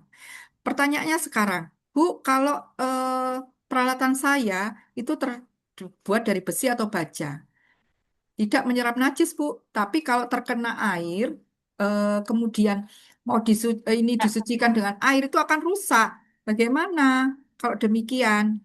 Maka ketentuannya jika memang akan rusak ketika dikena air, ketika disucikan, maka pensuciannya bisa menggunakan selain air, Bapak Ibu. Ya, bisa menggunakan selain air. Misalnya pakai alkohol atau pakai cuka. Yang jelas diambil dulu ya najisnya pakai tisu, baru kemudian disemprot pakai alkohol atau pakai cuka atau yang lainnya. Asal bahan yang dipakai selain air itu halal, boleh, dan kemudian syarat berikutnya najisnya hilang secara organoleptik, bau, rasa, warnanya hilang. Itu ya. Dan kemudian kalau ini kemudian terkena najis, terkontaminasi najis mughalladho, pastikan sudah disucikan juga Bapak Ibu sesuai kaidah najis mughalladho, yaitu dicuci dengan air 7 kali, salah satunya dengan tanah atau debu. Jadi 6 kali air, 1 debu. Atau kemudian menggunakan pengganti debu, yaitu mempunyai ketentuannya adalah mempunyai daya pembersih yang sama. Banyak sekarang di online ya. Boleh yang di depan atau yang di tengah. Jangan yang di belakang nanti debunya, nanti kotor gitu ya. Nah, peralatan itu tidak boleh digunakan bergantian antara peralatan untuk produk babi dan non-babi. Artinya najis mughalladho. Meskipun sudah melalui proses pensucian tidak boleh digunakan secara bergantian. Ya, misalnya toko nih, supermarket jual daging babi dan daging sapi. Udah tempatnya udah berbeda. Tapi ternyata pisaunya gantian. Ya, pisaunya habis motong sapi, motong babi. Motong babi disucikan dengan secara najis mughalladho dipakai motong sapi, daging sapi nggak boleh, tidak bisa diterima. Kemudian untuk proses produk halal, buat alur prosesnya ya nanti ya, itu masuk di manual SJPH. Terkait kriteria yang keempat yaitu produk, ya. Kriteria produk kalau jadi produk, Bapak Ibu pastikan produknya aman untuk dikonsumsi. Dibuat dari bahan yang halal, fasilitas yang juga halal dedicated. tidak terkontaminasi. Kalau sudah jadi produk, pastikan bentuk produknya, karakteristik profil sensorinya, dan nama produknya. Bagaimana ketentuannya? Kalau bentuk produk, jangan sampai menyerupai hewan babi atau anjing, Bapak Ibu. Atau yang ada unsur porno vulgar dan erotis, itu nggak boleh. Kemudian kalau jadi produk, jangan sampai memiliki kecenderungan baik itu rasanya atau aromanya, baunya itu yang mengarah pada produk haram. Misalnya ini minuman tapi kok kayaknya bau-bau miras gitu ya, itu juga nggak bisa. Kemudian nama produknya dan kemasan jangan yang bertentangan dengan syariat Islam. Ini ada apa ketentuannya di lampiran B di SNI 90/94 tahun 2021 terkait nama. Jadi namanya tidak boleh ada simbol kekufuran, kemaksiatan, dan berkonotasi negatif, Bapak Ibu. Misalnya mie setan, mie iblis, mie pocong, es gendruwo itu nggak bisa dipakai ya. Tidak bisa disertifikasi, harus ganti nama. Kemudian jangan sampai menggunakan nama benda atau hewan yang diharamkan. Contoh kalau hewan ya berarti misalnya bacon. Bacon itu kan konotasinya daging bakar, babi bakar gitu ya. Kemudian kalau Homer, contohnya misalnya ada minuman namanya root beer. Nah, nggak ada birnya, tapi namanya root beer, nggak bisa disertifikasi halal. Es krim rasa rum, nah rum itu kan kategori Homer, nggak bisa digunakan. Walaupun itu nggak ada rumnya, tapi namanya es krim rasa rum. Kemudian jangan sampai produknya berbentuk babi atau anjing, ya. Jadi seperti ini itu tidak bisa disertifikasi, harus ganti bentuk produk. Setelah jadi produk pasti akan dilabel. Ini tadi sudah disampaikan ya oleh Bu siapa tadi yang dari BPJPH terkait label, saya nggak akan ulang lagi. Kemudian terkait identifikasi dan mampu telusur, pastikan Bapak Ibu memproduksi MBG itu bisa dibuktikan bahwa MBG Bapak Ibu yang sudah disertifikasi itu terbuat dari bahan yang sudah disetujui dan fasilitas yang memenuhi persyaratan. Artinya harus ada pencatatan yang jelas mulai dari awal bahan sampai menjadi produk sampai distribusi. Itu harus ada pencatatannya supaya bisa apa namanya memenuhi kewajiban pelaku usaha untuk identifikasi dan mampu telusur produk. Jika ada sesuatu kita bisa tahu ini produk yang mana gitu ya. Seperti itu. Dan jika memang misalnya ada apa human error, ada kontaminasi sehingga produknya ini kemudian menjadi produk yang gagal halal, ini Bapak Ibu harus paham, harus identifikasi dan harus melakukan penanganan yang tepat terkait produk yang gagal halal. Bagaimana caranya? Ya ditarik dari rantai produksi, kemudian dilakukan pengendalian, diamankan gitu ya. Kemudian produk yang gagal halal tersebut jangan dijual kepada konsumen yang mempersyaratkan produk halal. Boleh dijual ke konsumen yang tidak mempersyaratkan produk halal gitu. Nah, kalau sudah terlanjur dijual, dipasarkan gimana ya harus ditarik dari pasaran. Kemudian jangan sampai di reward, diproses ulang, jangan sampai di downgrade dan jangan sampai direformulasi. Diproses ulang itu tidak boleh dan tidak boleh diklaim produk halal meskipun Bapak Ibu sudah mendapatkan sertifikat halal. Nah, bagaimana jika memang tidak bisa dijual kepada konsumen non-Muslim misalnya? Karena tidak bisa melakukan pengamanan, pengawasan, ya produk tersebut harus dimusnahkan Bapak Ibu dan mungkin bisa juga dimanfaatkan sebagai pakan ternak. Tapi produk yang ini kalau bisa dihindari ya, menghasilkan MPG yang kemudian gagal halal. Tapi kalau misalnya memang terjadi ya harus dilakukan penanganan yang tepat. Nah, terkait pemantauan dan evaluasi sekarang ya kriteria yang kelima. Terakhir, Bapak Ibu, alhamdulillah ya. Apa yang harus dilakukan, Bu, untuk implementasi kriteria yang terakhir, pemantauan dan evaluasi? Bapak Ibu harus melakukan audit internal dan kaji ulang manajemen. Audit internal itu Bapak Ibu mengaudit SPPG-nya sendiri. Jadi mengasesmen diri sendiri. Ini dilakukan setiap 1 tahun sekali. Siapa yang akan melaksanakan audit, Bu? Yang melakukan audit adalah auditor halal internal atau tim manajemen halal SPPG yang sudah pernah mengikuti pelatihan halal. apakah itu internal ataukah pelatihan eksternal. Jadi Bapak Ibu selaku penyelia halal bisa menjadi auditor halal internal SPPG. Gitu ya. Apa yang akan dilakukan, Bu? Ya, memantau penerapan SJPH. Nanti ada daftar periksanya, Bapak Ibu. Ada checklist auditnya yang bisa dipakai. Ya, kemudian tuangkan dalam laporan audit. Bu, kalau ada temuan pada saat audit internal, bolehkah? Tidak apa-apa, ada temuan. Paling tidak Bapak Ibu sudah tahu kelemahannya. Nanti segera dipenuhi, harus segera dilakukan tindakan perbaikan. Ya, nah nanti tindakan perbaikan nanti ditulis, dilaporkan, itu bisa menjadi dokumen bahwa sudah ada tindakan perbaikan atas temuan pada saat audit internal. Jadi audit internal itu tidak terus ujuk-ujuk apa namanya. Tiba-tiba ada sidak gitu enggak, tapi dijadwalkan Bapak Ibu. Ada jadwal audit, dikasih tahu teman-temannya yang mau diaudit, mau ada audit. Nah, kemudian dijadwalkan, ada daftar hadirnya, dokumentasikan melalui foto, dituangkan dalam laporan, checklist auditnya diisi, seperti itu. Nah, Bapak Ibu, setelah audit internal nanti ada kaji ulang manajemen. Rapat kaji ulang manajemen ini biasanya dilakukan setelah audit internal untuk melakukan evaluasi penerapan SJPH. Apakah perlu ada penyempurnaan, apakah perlu ada revisi SOP kah atau apa gitu ya, hasil kaji ulang manajemen tersebut. Nah, jangan lupa Bapak Ibu, untuk pelaksanaan audit internal dan kaji ulang manajemen ini, simpan bukti-bukti pelaksanaannya. Karena nanti auditor halal nggak akan percaya begitu saja. Nanti tanya nih sama Bu Ika, misalnya, Bu Ika, sudah adakah audit internal? Sudah Pak, sudah ada kaji ulang manajemen. Sudah Pak, mana buktinya? Nggak ada Pak, pokoknya kita udah pernah deh. Nggak bisa diterima. Harus ada buktinya. Apa buktinya ya? Tadi laporan audit, checklist audit yang sudah terisi, daftar hadir audit, mungkin apa notulensi kaji ulang manajemen gitu ya.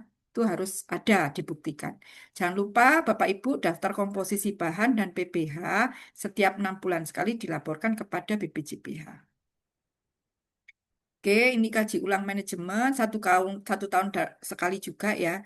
Nah, terkait yang bagian keenam informasi terdokumentasi buat manual SJPH-nya. Nanti dilatih nanti ya besok mulai membuat manual SJPH. Kenapa sih Bu harus membuat manual SJPH? Ini penting Bapak Ibu karena manual SJPH itu merupakan dokumen perencanaan yang menggambarkan bagaimana cara SPPG memenuhi kriteria SJPH. Ini akan menjadi pedoman bagi Bapak Ibu dalam penerapan penjaminan produk halal di SPPG Bapak Ibu. Jadi semuanya menjadi ruang lingkup, mulai dari fasilitas SPPG, bagaimana penyiapan bahan, sampai distribusiannya, gitu ya. Nah ini dokumen manual SJPH, ini covernya seperti ini. Nanti Bapak Ibu akan dilatih untuk menyusun ini manual SJPH. Nanti ada template-nya. Oke, yang terakhir. Nih ya, saya sering untuk pelatihan SPPG, apa penyelia halal, itu ketika sudah selesai pelatihan nu nanya, Bu, sertifikat halal SPPG saya kapan terbit? Gitu ya. Ini kan berarti salah ya. Mohon untuk diperhatikan, Bapak Ibu mengikuti pelatihan ini selama 2 hari bukan untuk mendapatkan sertifikat halal. Oke? Paham ya? Bukan untuk mendapatkan sertifikat halal, tapi untuk mendapatkan sertifikat pelatihan penyelia halal yang itu digunakan sebagai syarat pengajuan sertifikasi halal SPPG ke BPJPH melalui si halal. Jadi nanti alurnya Bapak Ibu akan mendaftar melalui si halal. Dilampirkan dokumen-dokumennya termasuk data penyelia halal dan sertifikat pelatihan penyelia halalnya. Kemudian akan diperiksa oleh verifikator BPJPH. Kalau misalnya perlu ada perbaikan ya dikembalikan. Kalau sudah oke, berarti nanti masuk ke LPH yang Bapak Ibu sudah pilih. Nanti LPH, Lembaga Pemeriksa Halal itu yang akan menginput biaya pemeriksaannya. Habis berapa? Invoice-nya nanti terbit, Bapak Ibu, apa namanya, SPPG Bapak Ibu akan membayarnya, invoice tersebut. Kemudian kalau sudah oke, sudah valid, virtual account-nya, maka diterbitkanlah surat tanda terima dokumen oleh BPJBH, barulah kemudian LPH akan melaksanakan audit pemeriksaan ke SPPG Bapak Ibu. Apa yang akan diperiksa? Itu tadi yang kita bahas ya, 5 kriteria SJPH. Itu ya. Selama 15 hari kerja, batas dari LPH melakukan audit itu 15 hari kerja. Setelah sudah semuanya clear, tidak ada temuan gitu ya, maka dilaporkan kepada Majelis Ulama Indonesia untuk dilakukan sidang dalam penetapan fatwanya. Kalau sudah keluar ketetapan fatwa halalnya, maka BPJPH barulah menerbitkan sertifikat halal berdasarkan ketetapan fatwa tertulis tersebut. Jadi jangan salah nanti bertanyanya ya. Oke, Bapak Ibu, jelas ya? Jangan sampai salah nanti tanya sertifikat halal. Ya. Jadi ini yang harus dipersiapkan pada saat proses audit. Yang telah kita bahas tadi mulai dari 2 jam ke belakang. Ada 5 kriteria SJPH. Berapa, Bu? Bapak? Sudah ngantuk ya? Ada 5. Ada 5. 5. 5 itu apa? Yang pertama, komitmen dan tanggung jawab. Untuk komitmen dan tanggung jawab, ada kebijakan halal, harus disusun, harus ditetapkan kepala SPPG, harus disosialisasikan. Harus ada tanggung jawab manajemen puncak, yaitu penetapan penyelia halal dan penetapan tim manajemen halal. Harus ada SK-nya. Kemudian ada pembinaan sumber daya manusia, harus ada pelatihan internal halal dan pelatihan eksternal halal. Bapak Ibu sekarang mengikuti pelatihan eksternal halal. Itu ya, simpan bukti-buktinya. Kemudian kriteria yang kedua yaitu bahan. Kriteria bahan tadi ada 2, bahan yang wajib bersertifikat halal. Ya, ada di KMA 748 dan KMA 944. Jika memakai bahan itu harus ada sertifikat halalnya. Mereknya pilih yang itu. Kalau belum, ya berarti ganti bahan. Pilih bahan yang sudah valid sertifikat halalnya. Bahan yang kedua yaitu bahan positif list. Tidak perlu ada sertifikat halal, gitu ya. Dikecualikan dari sertifikat halal. Nah, kemudian kalau tidak ada di keduanya, KMA ini, positif list bukan, KMA 748, 944 bukan, pakai dokumen pendukung lain yang sudah tadi saya sampaikan. Kemudian kriteria yang ketiga namanya proses produk halal. Bapak Ibu harus perhatikan lokasi tempat peralatan SPPG Bapak Ibu dan kemudian buat prosedurnya. Ya, kemudian prosedur apa? Prosedur bahan, prosedur proses, dan prosedur terkait produk. Kriteria yang keempat namanya produk. Jadi untuk produk secara umum Bapak Ibu harus memperhatikan bentuk produknya, profil sensori, kemudian baru nama produk, dan juga kemasan dari produk. Secara umum harus memproduksi, harus menghasilkan produk yang aman untuk dikonsumsi juga. Gitu ya.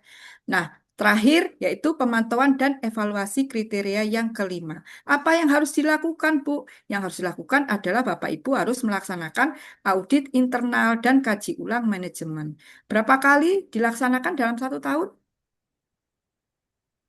Minimal 1 kali. 1 tahun 1 kali minimal, betul. Siapa yang akan menjadi auditor halal internalnya?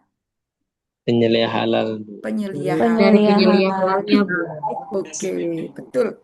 Jadi jangan lupa untuk pelaksanaan audit internal dan kaji ulang manajemen, simpan bukti-buktinya. Jangan sampai terlewat. Gitu ya. Dilaksanakan tapi lupa didokumentasi. Oke. Buah durian biji selasi. Cukup sekian dan terima kasih. Sama-sama. Kasih, Bu. Selesai setengah 6 ya. Iya. Diketik 1 semua, alhamdulillah. Baik Bapak Ibu yang belum bisa terjawab pertanyaannya karena waktu ya, mungkin akan relevan ditanyakan lagi ke narasumber berikutnya untuk besok, masih ada hari kedua. Demikian yang bisa saya sampaikan Bapak Ibu, waktunya sudah habis. Nih di sini juga sudah maghrib. Selamat beristirahat.